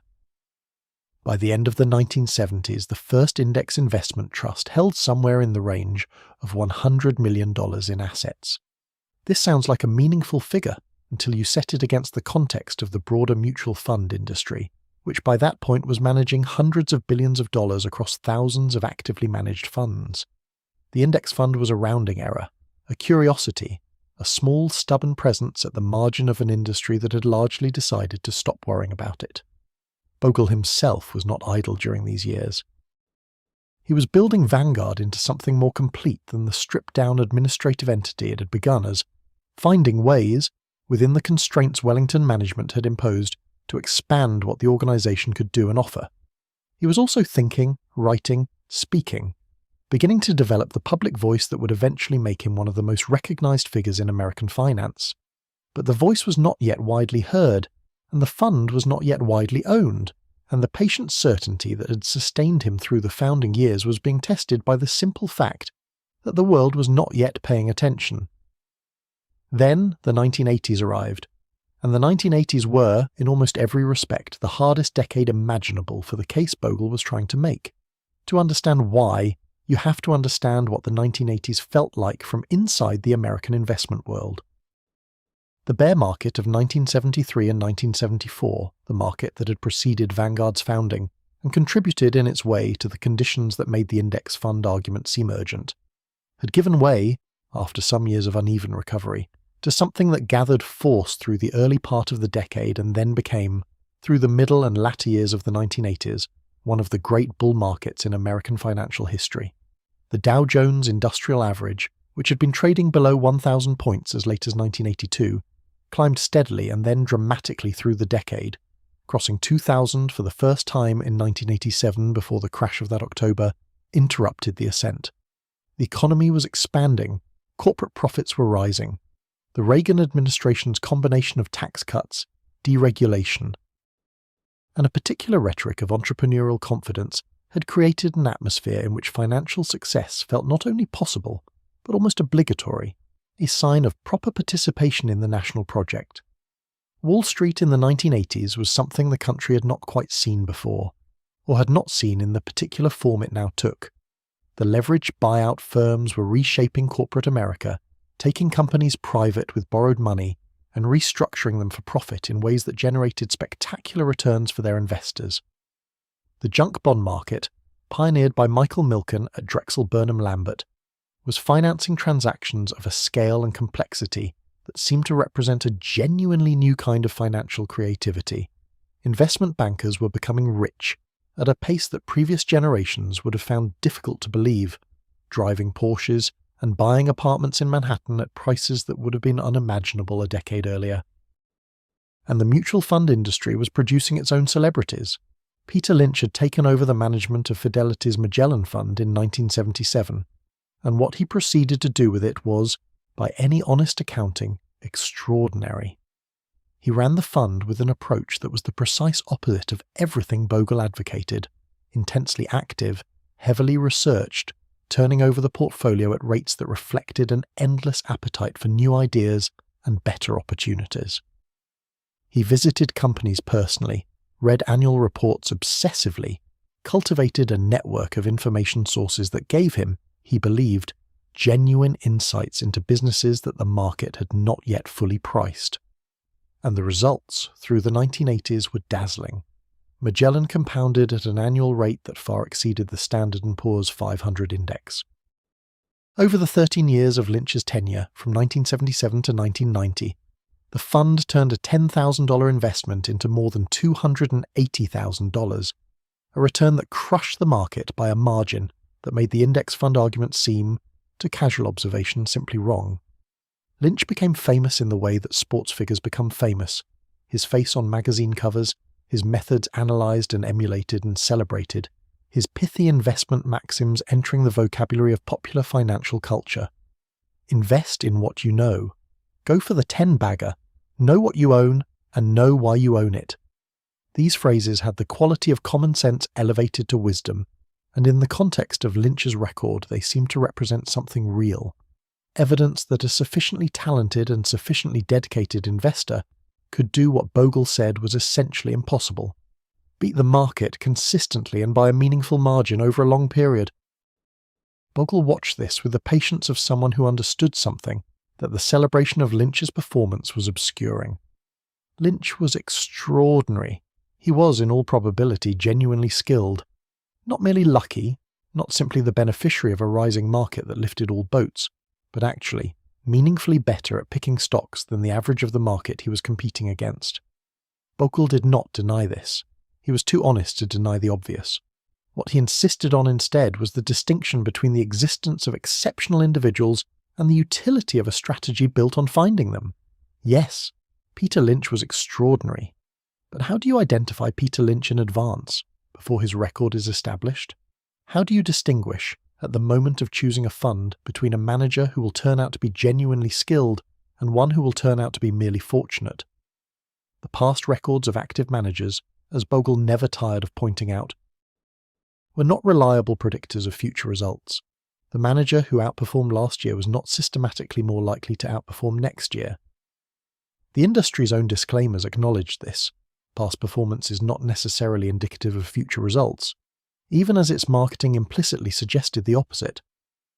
There was also the question of what happened to the investors who tried to participate in Lynch's remarkable run.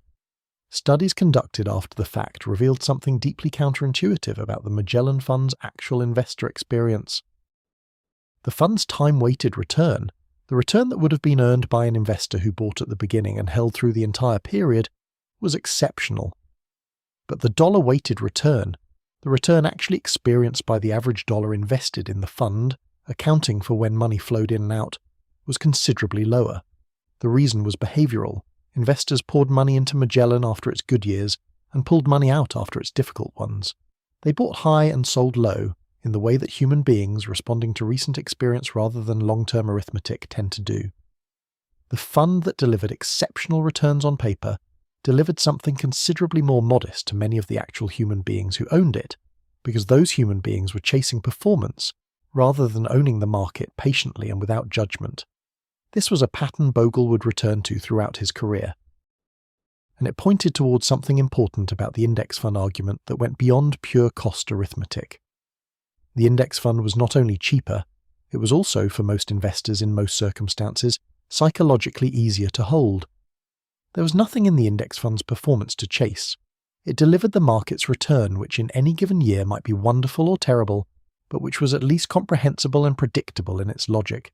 It did not promise exceptional returns and then sometimes fail to deliver them. It promised average returns and delivered them consistently, which turned out to be, for most ordinary investors with long-time horizons, exactly what they needed. Through all of this, Bogle was not only an observer, he was also, through the 1980s, a man managing his own mortality. The heart that had driven him through the founding of Vanguard, through the long arguments with Wellington Management, through the early years of building something from almost nothing, that heart was failing him. He had experienced his first cardiac episode in 1960, when he was only 30 years old. That was the beginning of a relationship with his own physical limitation that would define the personal texture of his life for the next 3.5 decades. Through the 1960s and 70s, he had managed this limitation, the arrhythmia that made his heart function irregularly, the reduced capacity that made sustained physical exertion difficult, the knowledge, always present in some corner of his awareness, that the engine that kept him going was less reliable than it should have been.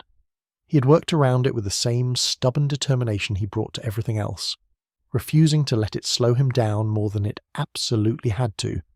But by the mid-1980s, the condition had progressed to the point where it could no longer be managed, only endured. He suffered several serious cardiac episodes during these years. There were hospitalizations, recoveries, returns to work that surprised his doctors and alarmed his family. He was, by any reasonable medical assessment, a man living on borrowed time in a literal sense, his heart unable to sustain indefinitely the demands his life placed upon it. He did not slow down. This is worth saying plainly, because it is one of the more remarkable facts about a life full of remarkable facts. The knowledge that his time might be limited did not produce in him the caution or the withdrawal that one might expect. It produced instead a kind of intensification, a sharpening of focus on the work that mattered, a deepening of the sense of purpose that had always driven him. If there was not unlimited time, then the time there was needed to be used well.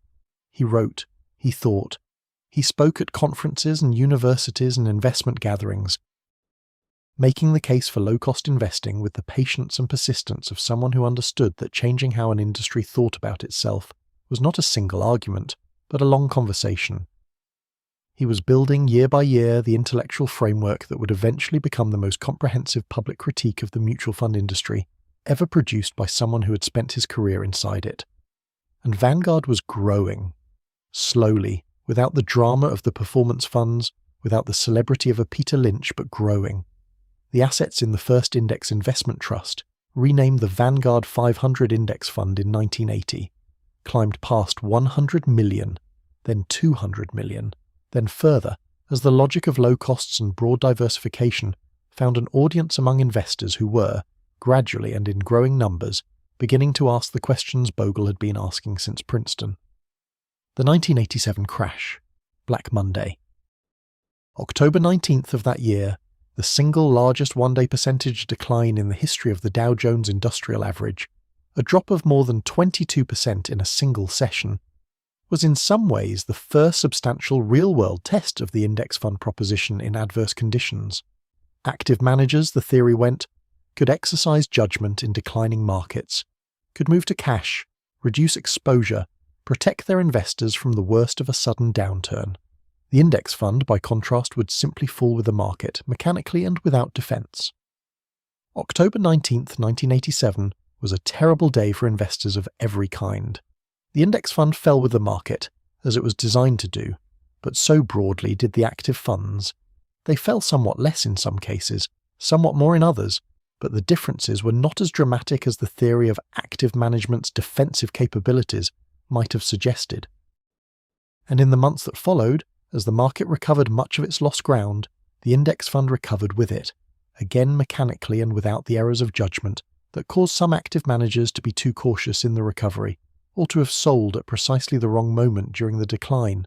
The crash did not prove the index fund argument in any single decisive way, but it demonstrated to investors who were paying attention that the promised advantages of active management in difficult markets were not as reliable as advertised. And it added another data point to the accumulating evidence that the distinction between active management and index investing was not, in practice, as clear as the industry's marketing suggested. The evidence was accumulating. Study after study, emerging from the academic world through the 1980s, found the same pattern that Bogle's Princeton thesis had pointed toward 3 decades earlier. The majority of actively managed funds underperformed their benchmark indices over periods of 10 years or more, once costs were properly accounted for. The minority that outperformed in any given period showed limited persistence. Their above-market returns did not reliably continue, making them difficult to identify in advance, and difficult to hold through the inevitable periods of underperformance. Bogle collected this evidence with the satisfaction of a man watching history prove him right, but also with the frustration of someone who understood that being right and being heard were not the same thing.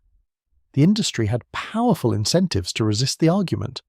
The fees that active management commanded represented, in aggregate, an enormous flow of revenue that would shrink dramatically if investors abandoned active funds for the index alternative. The industry was not going to concede the argument easily or quietly or perhaps at all, And so the 1980s ended much as they had begun, with Vanguard larger and more established than it had been, but still very much the minority view, still the contrarian position, still the thing that serious investors were not quite supposed to take seriously as the complete answer to the question of how to invest. Peter Lynch was still running Magellan. The leveraged buyout firms were still generating their extraordinary returns. Wall Street was still producing its celebrities and its stars. But the arithmetic was still running. It had been running since December 31st, 1976, and it would keep running, indifferent to the decade's enthusiasms, patient in the way that mathematics is always patient, waiting for time to do what time always does to the distance between a true idea and the world's recognition of it. Bogle's heart was still beating, irregularly stubbornly against the odds. The fund was still tracking its index mechanically, inexpensively, without drama. The evidence was still accumulating. The long wait was not yet over, but it was, though no one quite knew it yet, beginning to end. The long wait, as it turned out, was ending in ways that had less to do with any single argument winning, and more to do with the quiet, cumulative weight of time doing what time does to the distance between a true idea and the world's recognition of it. The 1990s arrived, and with them came a set of conditions that would, over the course of a decade, transform the index fund from a minority position held by stubborn contrarians into something approaching the conventional wisdom of serious long-term investing. The transformation did not happen all at once. It rarely does. It happened through the accumulation of evidence, through the expansion of the investor base, through structural changes in how Americans save for retirement, and through a speculative episode at the end of the decade that demonstrated, with a clarity that even the most committed advocate of active management found difficult to dismiss, exactly what Bogle had been saying since 1976. But before the vindication came the growth, and before the growth came the structural change that made the growth possible. In the early 1980s, Congress had made a quiet adjustment to the tax code that would, in the fullness of time, reshape American retirement savings more profoundly than any single piece of financial legislation in the post-war era. The adjustment created something called the 401k plan, named with the particular poetry of tax law, after the subsection of the Internal Revenue Code that authorized it. The idea was relatively simple. Workers could direct a portion of their pre-tax income into investment accounts, defer the taxes on that money until retirement, and in many cases receive matching contributions from their employers. The implications of this were enormous and were not, in the early years, fully understood even by the people who had created it. The 401k plan shifted the fundamental nature of retirement saving in America. The old model, the defined benefit pension in which a company promised its employees a specific monthly payment in retirement, calculated according to years of service and final salary, and managed the investments needed to fund that promise on the employee's behalf, was giving way to the new model, in which employees bore the investment risk themselves, choosing how to allocate their savings among the options their employer provided, and living with the consequences of those choices. This shift had enormous implications for Vanguard and for the index fund argument. The defined benefit pension had been managed by institutional investors, large, sophisticated entities with professional staffs and long-time horizons, the kind of investors who were, in the 1970s and 80s, among the earliest and most serious adopters of index investing. They had read the academic literature, they understood the arithmetic, they had been buying index products in various institutional forms for years. But the 401k investor was different. The 401k investor was a schoolteacher in Ohio, a factory worker in Michigan, a nurse in Texas, someone who had not necessarily studied financial economics, who did not have a professional staff to evaluate investment options, who was confronting, often for the first time, the question of how to allocate their retirement savings with consequences that would not be apparent for decades. These investors needed simple, honest, low-cost options, and as the 401k system expanded through the late 1980s and into the 1990s, Vanguard's index funds were increasingly among the options available to them. The numbers tell the story with some precision. In 1980, total assets in 401k plans were negligible. The plans were so new that barely anyone had them. By 1990, 401k assets had grown to approximately $385 billion. By the year 2000, they had reached nearly $2 trillion. This was an extraordinary democratization of investing. Millions of ordinary Americans entering financial markets for the first time with significant sums over long time horizons, looking for the kind of simple, reliable, low-cost investment vehicle that Bogle had spent 20 years trying to provide. Vanguard grew with this wave. The assets under management at Vanguard, which had been measured in the tens of billions in the mid-1980s, climbed through the 90s at a pace that would have seemed fantastical in the early years of the enterprise. By the middle of the decade, Vanguard had become the second largest mutual fund company in America. The index fund that had launched with $11 million and been dismissed as Bogle's Folly was now managing tens of billions, and the broader family of Vanguard index funds, the company had extended the concept beyond the Standard & Poor's 500 to cover bond markets, international markets, and other segments of the investment universe, was growing at rates that reflected a genuine shift in how Americans thought about their money. Peter Lynch retired from the Magellan Fund in 1990 at the height of his reputation.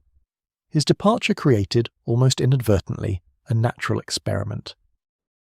The fund that had been the most compelling argument against index investing, the fund whose exceptional performance had made Bogle's arithmetic seem, to casual observers, somehow beside the point, now had to be managed by someone else. And someone else, it turned out, was not Peter Lynch.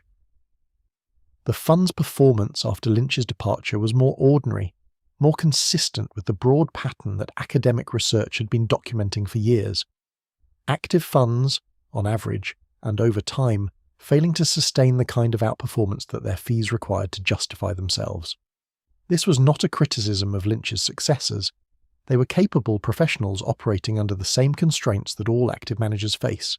The constraint of costs, the constraint of size, the constraint of a market that grows more efficient as more intelligent people compete to exploit its inefficiencies. What Lynch had done was, in all probability, partly skill and partly the particular advantage of managing a smaller fund in a less competitive era. As Magellan grew to become one of the largest funds in the country, its very size made the kind of nimble, concentrated stock picking that Lynch had practiced increasingly difficult to sustain.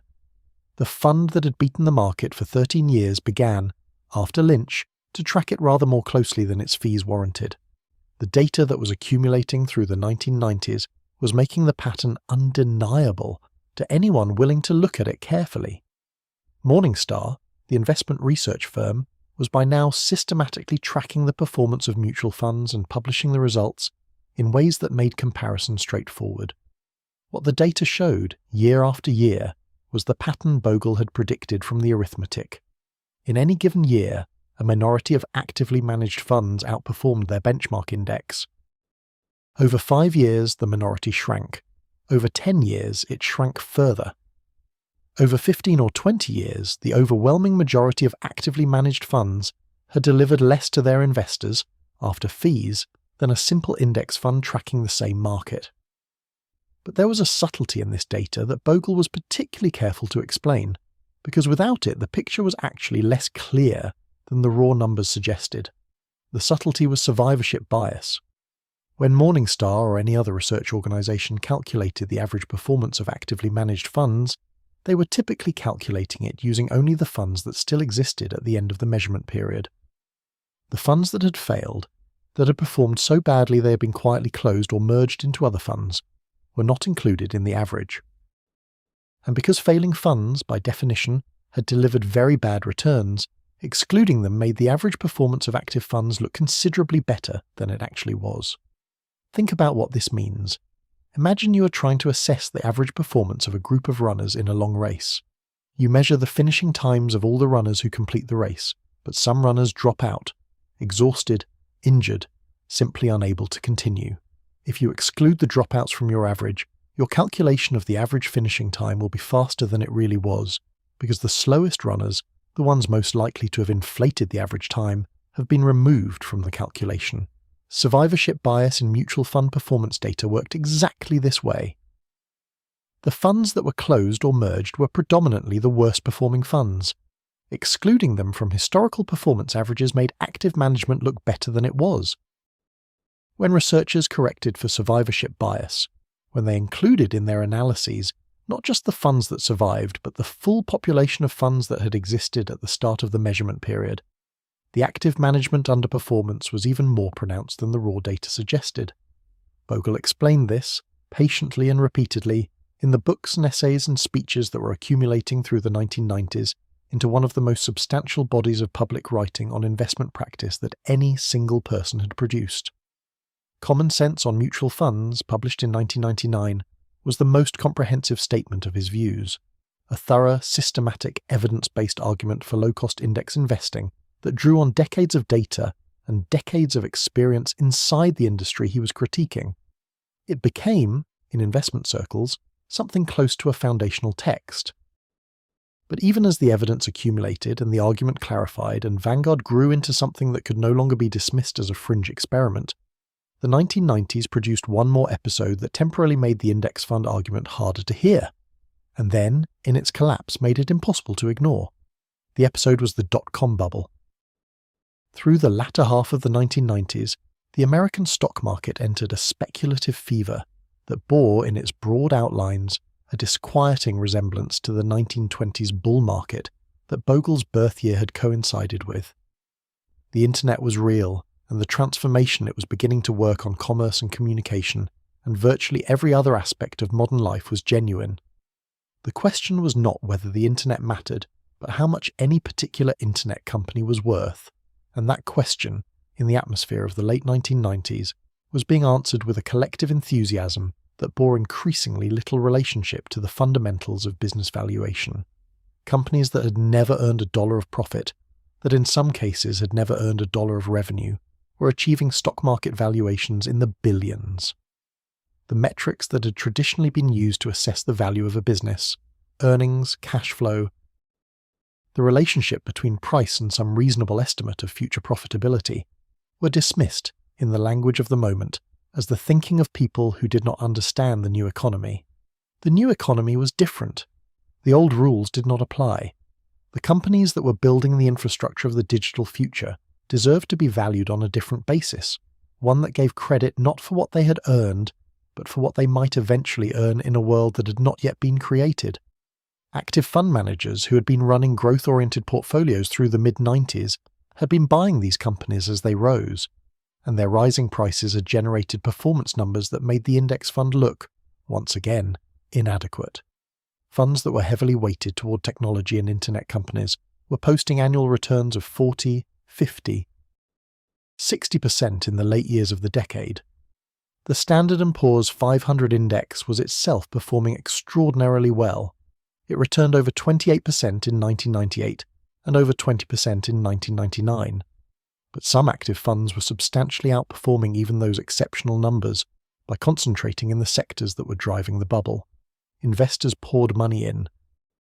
The pattern that Bogle had observed in the Magellan case, buying after performance, chasing recent returns, allowing the most recent year's experience to overwhelm any consideration of longer-term arithmetic, repeated itself on an enormous scale. Retirement accounts were shifted toward technology funds. Investors who had been in balanced, diversified portfolios moved their money into the most aggressive growth options available. The logic of the moment was irresistible. Why own the whole market when the technology sector was doing this? Bogle was not silent.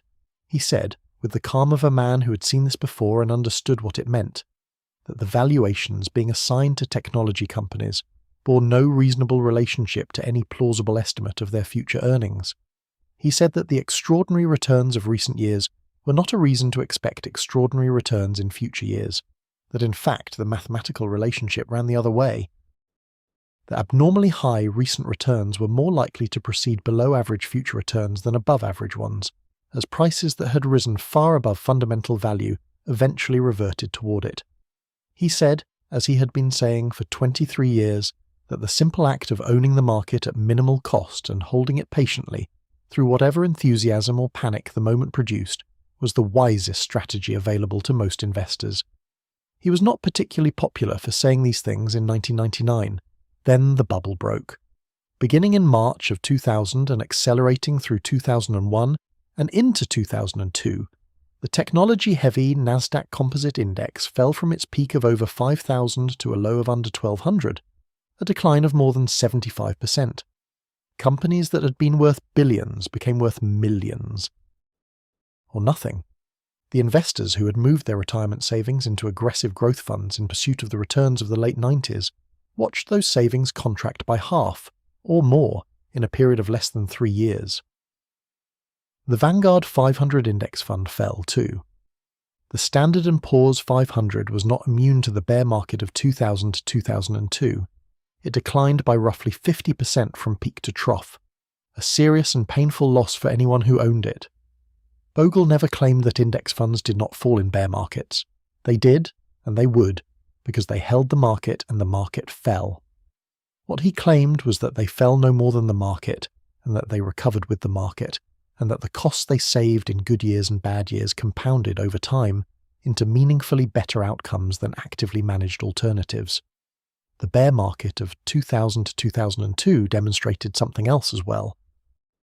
The funds that had most dramatically outperformed during the bubble, the aggressive technology funds, the concentrated growth portfolios that had made their managers famous and their investors briefly wealthy, fell by far more than the index.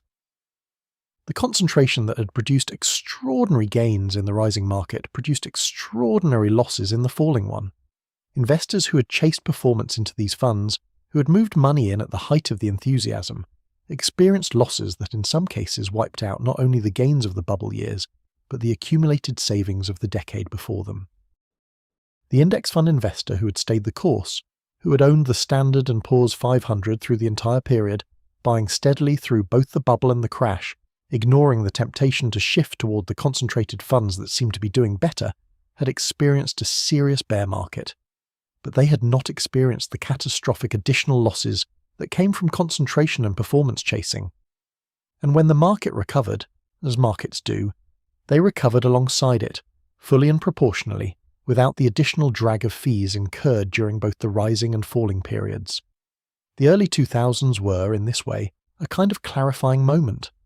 Not a definitive proof, the argument for index investing was already proven, had been proven for years in the data, but a vivid, recent, personally experienced demonstration of the principles that Bogle had been articulating, since before most of his new audience had been paying attention to financial markets at all.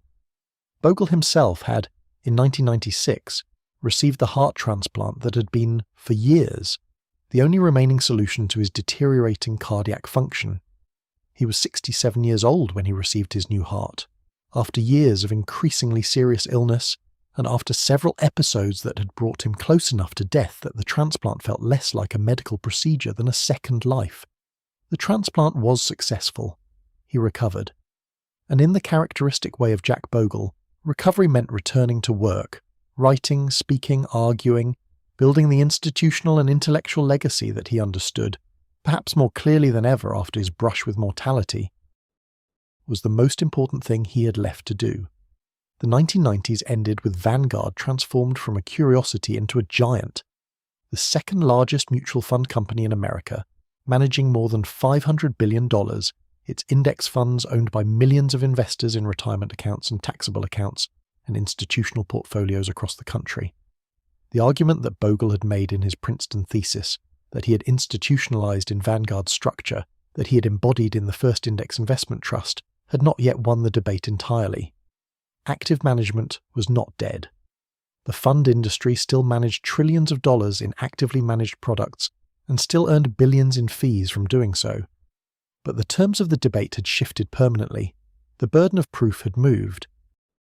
Where once the index fund advocate had been required to explain why settling for average made sense, now the active manager was increasingly required to explain why their fees were justified by results that the data, accumulated over 20 years of systematic study, suggested would not be delivered. The question was no longer whether index investing was a serious strategy. The question was whether active management could be justified for most investors in most circumstances. Bogle believed the answer was no. The evidence, he thought, was now sufficiently clear and sufficiently consistent that any other answer required either a willful misreading of the data or a financial interest in reaching a different conclusion. The vindication he had waited for was arriving. Not as a single moment of recognition. There would be no day on which the industry stood and acknowledged that he had been right and it had been wrong. It was arriving, as most vindications do, gradually and incompletely, in the accumulation of evidence and the slow shifting of opinion and the quiet growth of the institution that embodied the argument.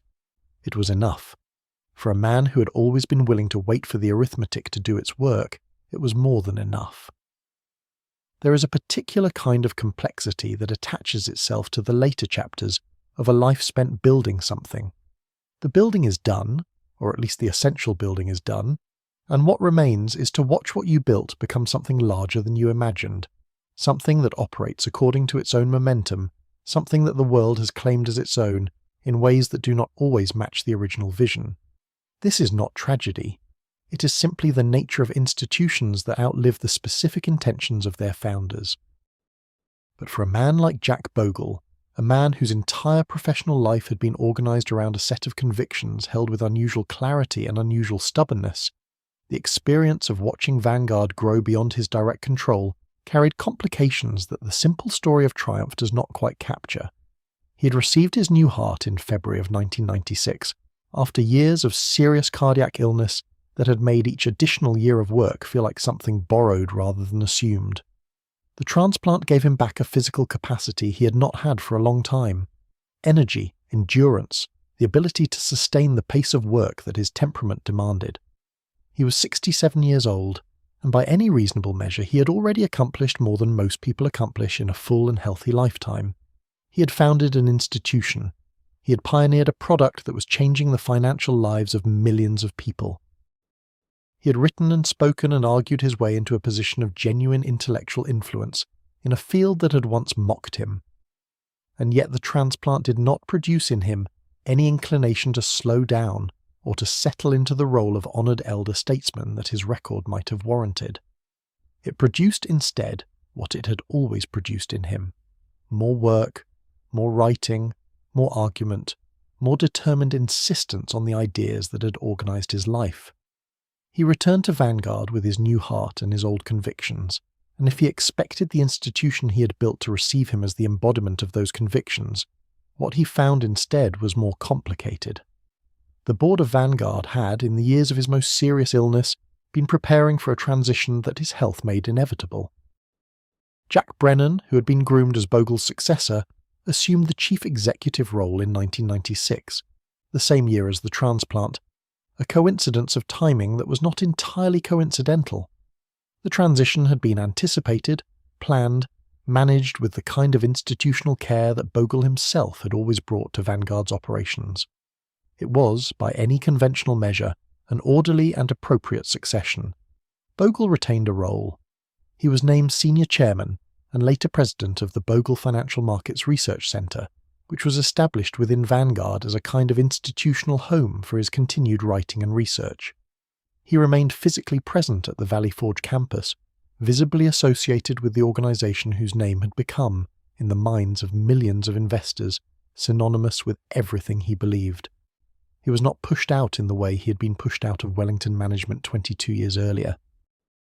The departure from operational leadership was gentler, more respectful, more appropriate to the history. But he was no longer running Vanguard, and Vanguard, under new leadership, was making decisions that Bogle did not always agree with. The disagreements were not at first about fundamentals. Brennan and the team that had grown up within Vanguard shared the core commitment to low costs and investor service that Bogle had instilled. The expense ratios continued to fall. The index fund franchise continued to expand. The basic architecture of the institution, owned by its funds, operated at cost, structured to return savings to investors, remained intact. These were the things that mattered most, and they were not being compromised.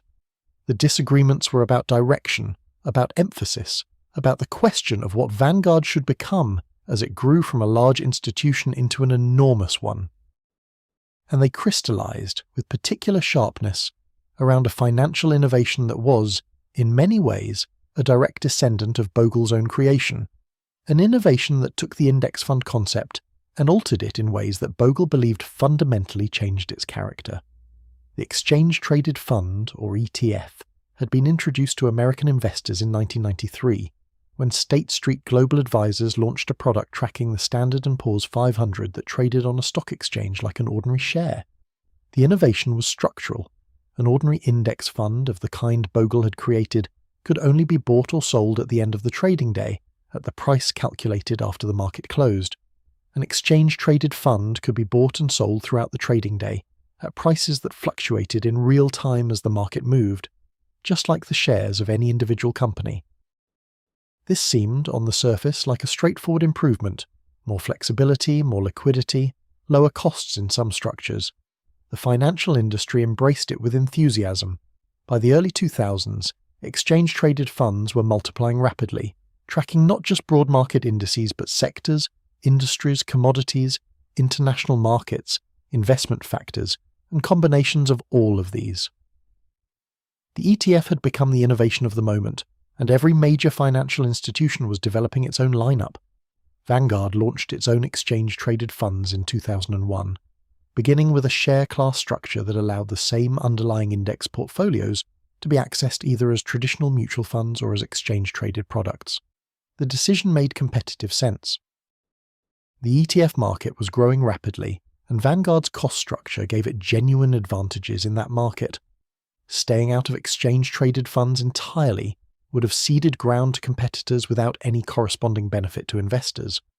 Bogle understood the competitive logic. He was not unaware of the pressures that a large institution faces in a rapidly evolving marketplace, and he was not so rigidly attached to the specific form of his original creation that he could not see when adaptation was necessary. But he had a concern about exchange-traded funds that went deeper than the structural details. A concern rooted in everything he had observed about investor behavior through nearly 5 decades of watching people make financial decisions under the influence of markets that were always doing something dramatic. The concern was this: the index fund he had created was designed to be held. Its entire rationale depended on long holding periods, on investors buying and continuing to own, through bull markets and bear markets, and every variety of anxiety and enthusiasm that the market reliably produced, allowing the compounding of low-cost market returns to work its arithmetic over decades.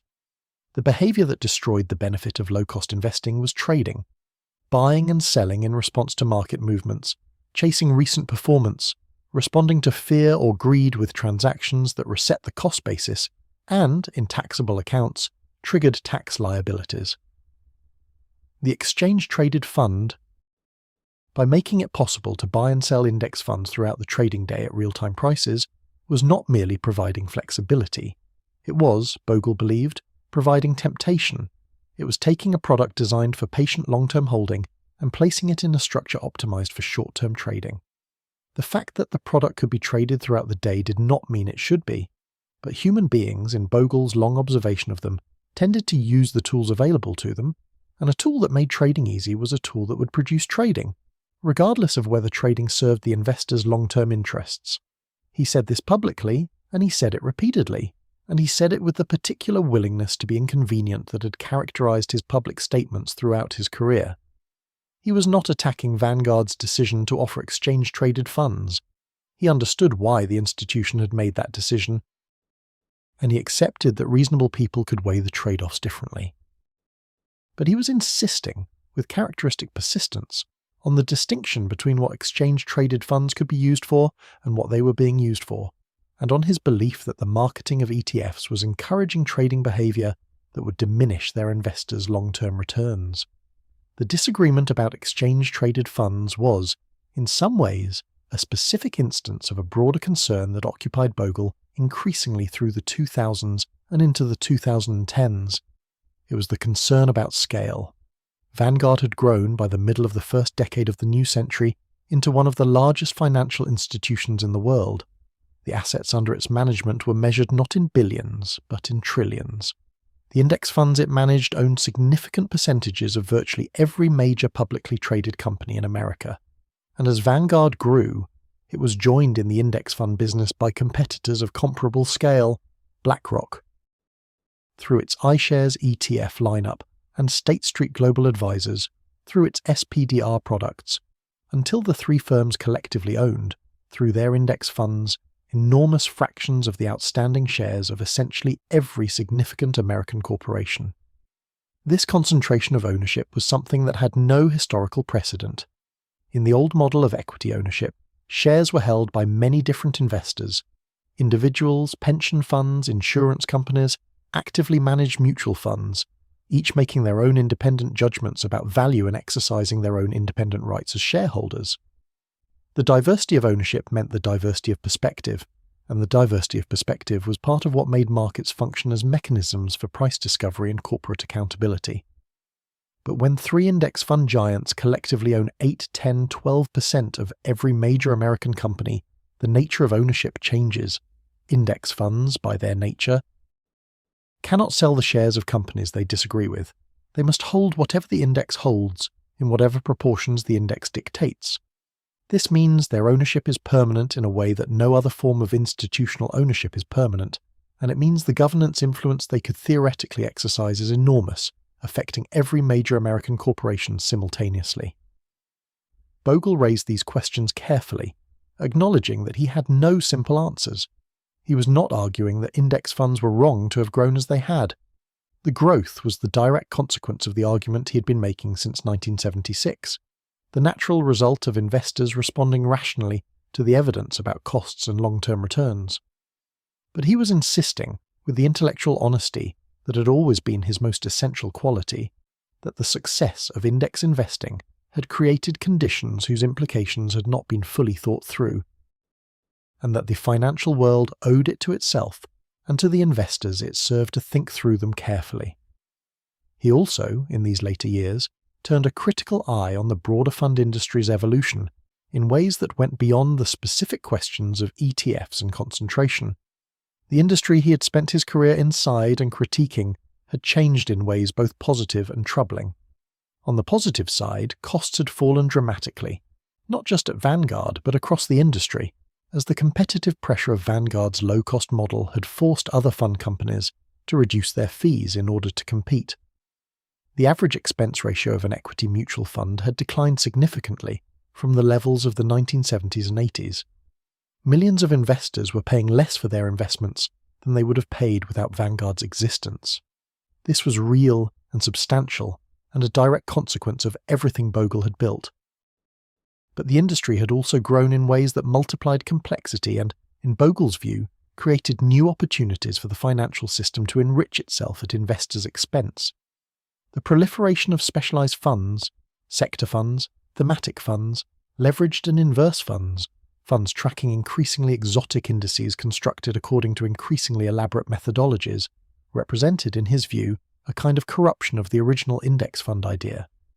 The index fund had been simple because simplicity was its virtue. It tracked the whole market, owned everything, made no bets. The new generation of specialized products dressed themselves in the language of indexing while abandoning its essential philosophy, offering complexity and the illusion of sophistication, where what investors actually needed was breadth and patience and low cost. He said this too, in the books and articles and speeches that continued to flow from him through his 70s and into his 80s, sustained by his borrowed heart and his unborrowed convictions. The stream of public commentary never slowed. If anything, freed from the operational responsibilities of running Vanguard, he was more willing in these later years to say exactly what he thought without the diplomatic constraints that institutional leadership imposes. He had always been direct. In his 80s he was simply more so.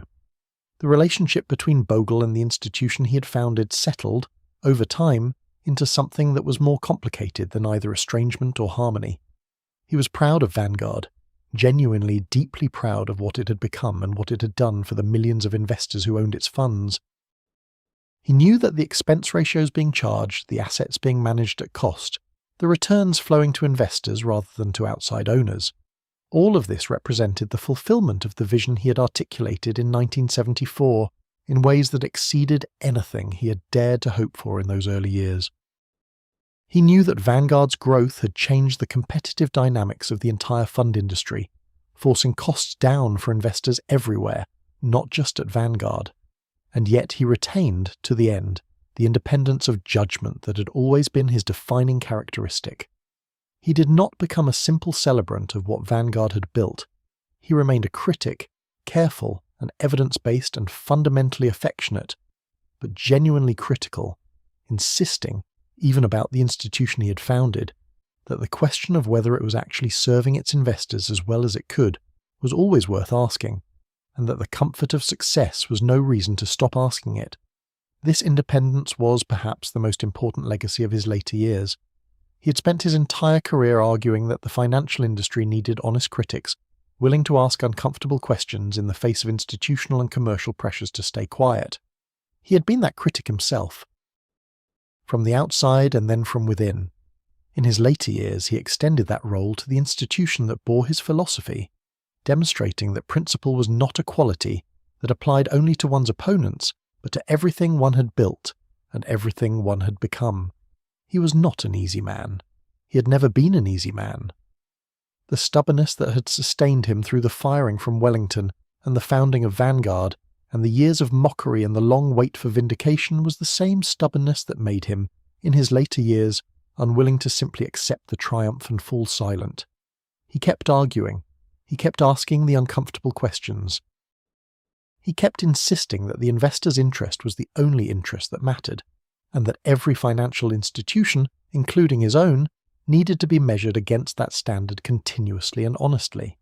It was not a comfortable legacy to inhabit, but it was, in the most essential sense, the only legacy consistent with everything he had always been. Let that rest gently in the night around you. The complicated figure of a man who built something extraordinary and then spent his final decades refusing to stop questioning it. Not out of bitterness, but out of the same stubborn fidelity to principle that had made him build it in the first place. There is something in that refusal worth carrying with you, something about what it means to believe something truly rather than merely conveniently, something about the difference between building an institution and becoming one. The questions Bogle kept asking, the uncomfortable ones. The ones that his own success had not quieted, they were being heard now in ways they had not been heard before. Not universally, not without resistance, not in the complete and final way that a man who had spent 50 years making an argument might have wished. But the world was listening differently than it had listened in 1976, or in 1987, or even in the relative vindication of the late 1990s. Something had shifted in the early years of the new century, and what shifted it, more than any academic paper or any book or any speech, was an event so large and so painful that it changed how millions of ordinary Americans thought about financial markets and the people who managed them.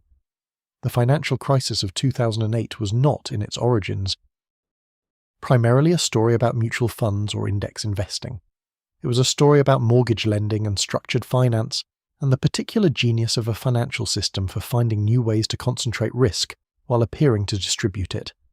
But its consequences touched every corner of the investment world, and its aftermath altered the behavior of retail investors in ways that accelerated the shift toward passive investing more dramatically than anything that had come before. To understand what 2008 did to the index fund revolution, it helps to recall what the years immediately preceding it had looked like from the perspective of an ordinary investor trying to make sense of where to put their retirement savings.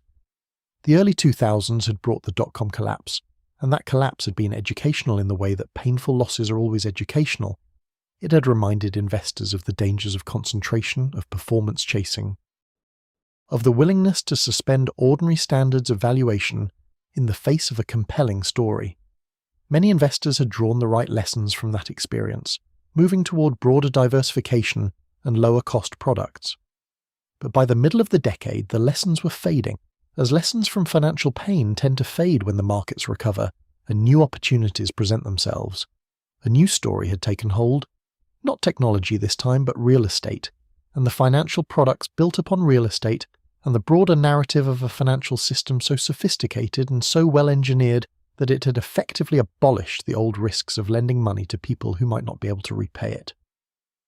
The investment banks had found ways, or believed they had found ways, to slice and repackage mortgage risk into instruments that carried the highest possible credit ratings while generating the highest possible returns. It was, in the language of the moment, financial innovation. When it collapsed, in the autumn of 2008, the collapse was swift and terrifying in a way that the dot-com unwinding had not been.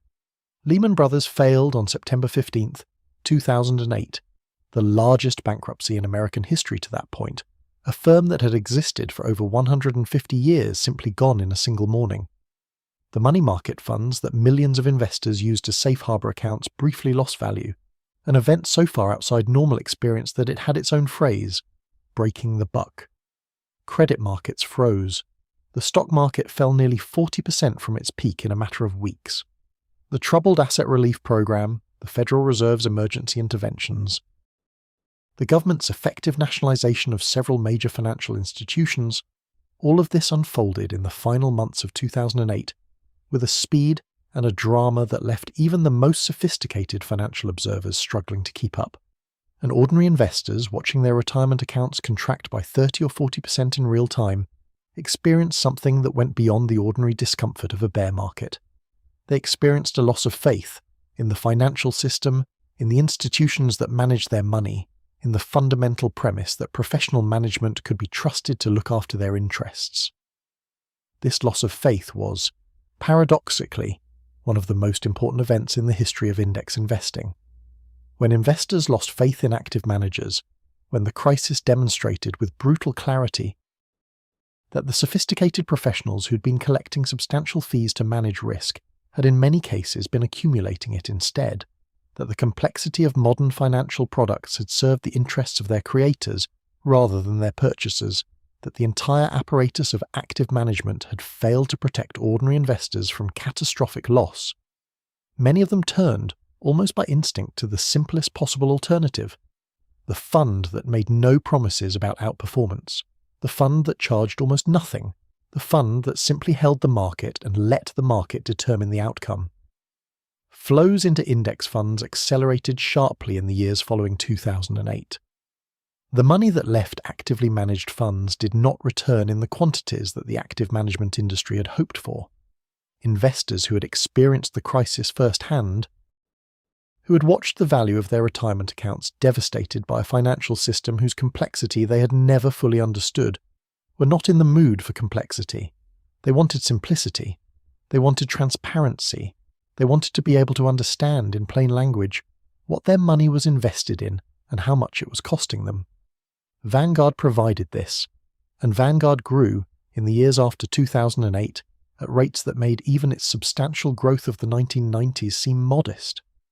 The assets under management at Vanguard, which had stood at roughly $1 trillion at the beginning of 2008, climbed through the following decade past $2 trillion, then $3 trillion, then $4 trillion, then $5 trillion.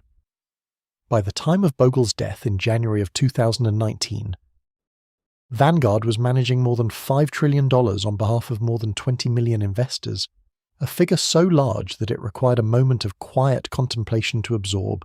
$5 trillion. The number had a kind of unreality to it, the way numbers of that magnitude always do. But what it represented was not abstract. It was the retirement savings of school teachers and factory workers and nurses and engineers, the accumulated decades of disciplined saving by ordinary Americans who had chosen, in growing numbers, to trust the argument that Bogle had been making since 1976. It was the mathematical proof of his thesis, expressed not in academic language, but in the actual financial lives of 20 million people, and the proof was being confirmed with increasing regularity by sources that even the most committed advocates of active management found difficult to dismiss. Warren Buffett, the most celebrated investor in American history, the man whose career had been built on the premise that careful analysis and long-term thinking could identify businesses worth owning at prices the market had undervalued, whose annual letters to the shareholders of Berkshire Hathaway had become, over decades, a kind of secular scripture for serious investors, had been saying, for years, that for most investors most of the time, a low-cost index fund was the best available choice. This was a remarkable thing for Buffett to say, given that his own extraordinary career was the most compelling argument against the proposition that beating the market was impossible. But Buffett had always been careful to distinguish between what he could do, given his particular skills and his particular resources, and his particular access to investment opportunities unavailable to ordinary investors, and what most people could reasonably expect to achieve. In 2007, Buffett made this view concrete in the form of a wager. He bet $1 million, the proceeds to go to charity, that a simple Standard & Poor's 500 index fund would outperform, over the following 10 years, a portfolio of hedge funds selected by a sophisticated investment firm that specialized in exactly this kind of fund-of-funds strategy. The firm that accepted the bet was Protégé Partners, and the hedge funds they selected represented some of the most highly regarded active managers in the world. Funds charging not the 1 or 1.5% of ordinary active mutual funds, but the 2% of assets plus 20% of profits that was standard in the hedge fund world. The terms of the bet were straightforward. Buffett's index fund would compound at whatever the Standard & Poor's 500 delivered, minus the minimal cost of the fund. Protégé's hedge funds would compound at whatever their managers could generate, minus the substantial fees that those managers charged. After 10 years, the results would speak. They did. Over the decade from January 1st, 2008, through December 31st, 2017, a period that included the catastrophic bear market of 2008 and 2009, followed by one of the longest bull markets in American history. The Standard & Poor's 500 index fund returned approximately 125% in total. The basket of hedge funds selected by Protégé returned approximately 36%. The index fund won by a margin so wide that it made the result seem less like a close competition decided at the finish line, and more like a demonstration that the competition had been, from the beginning, fundamentally unequal. Buffett explained the result in his characteristically clear way. The hedge funds had not necessarily been poorly managed. Some of them had made reasonable investment decisions, but the fees, the relentless, compounding, inescapable fees, had consumed so much of the gross return that what remained for investors was a fraction of what a simple, patient, low-cost strategy had delivered. The arithmetic that Bogle had been explaining since his Princeton thesis had played itself out over 10 years in the most public and unambiguous possible form. Bogle was pleased. He was too careful a thinker to suggest that a single 10-year period, however instructive, constituted proof of anything beyond what the arithmetic had always shown. But he understood the communicative value of the Buffett bet in a way that went beyond its evidential content. It was a story. It had a beginning and a middle and an end. It had a protagonist that everyone recognized and respected. It said, in a form that anyone could follow, the thing that decades of academic research had been saying in a form that most people never encountered. The industry was changing around him. The fee compression that Vanguard's competition had been exerting on the broader fund market for decades was accelerating in the years after 2008. Fidelity Investments, which had for so long represented the alternative vision, the house of Peter Lynch, the institution built on the promise of active management's ability to deliver superior results, launched zero expense ratio index funds in 2018, funds that charged investors literally nothing for the service of tracking a market index. The gesture was partly competitive, partly symbolic, and entirely a tribute to the argument that one man had been making from a small office in Valley Forge for more than 40 years. You could not charge zero for something if the thing you were competing against did not charge almost nothing. Fidelity's zero-fee funds were, in their way, a monument to Bogle's influence, a concession expressed in the language of pricing that the argument had been won.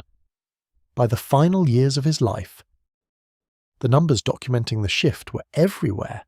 Index funds accounted for more than 40% of all assets in United States equity mutual funds and exchange-traded funds, up from negligible percentages when the first index investment trust had launched in 1976.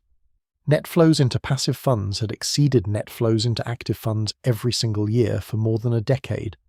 The average expense ratio across all equity funds had fallen by more than half from its levels in the 1980s and 90s. The investor's share of market returns, the fraction of gross market performance that actually reached investors after fees and costs, had risen substantially, a direct consequence of the competitive pressure that Vanguard's existence and philosophy had placed on the entire industry. These were not just numbers, they represented in the aggregate an enormous transfer of wealth back to the investors from whom it had, for decades, been quietly extracted. Estimates of the cumulative savings to investors from the shift toward low-cost indexing ran into the hundreds of billions of dollars, some estimates considerably higher. Retirement accounts that were worth more than they would otherwise have been. Families that could afford things in retirement that they could not otherwise have afforded. Ordinary people who had benefited in ways they might never have been able to identify or articulate from the stubbornness of a man who had decided in a Princeton library in 1949 that the investment industry was not serving its investors well enough. Jack Bogle died on January 16, 2019. He was 89 years old. He had been working in the characteristic fashion of his entire life, until very close to the end, writing, thinking, corresponding with investors and researchers and journalists, maintaining the steady output of commentary and criticism that had never really stopped since the founding of Vanguard. His new heart, received in 1996, had carried him for 23 additional years beyond what his original heart could have managed, years in which the revolution he had started found its full expression in the financial lives of millions of people. The tributes that followed his death came from every corner of the investment world, including corners that had spent considerable energy over the years arguing against everything he stood for.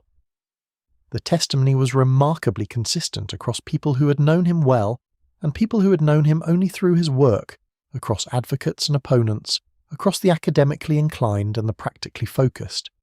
He had been right about the essential thing, the low-cost, broadly diversified, long-term approach to investing that he had championed since his Princeton thesis had delivered. For ordinary investors, outcomes that the active management alternative had not. The arithmetic had run, for more than 40 years, exactly as he had said it would. Buffett, in his tribute, said that Bogle had done more for the American investor than any person he had ever known.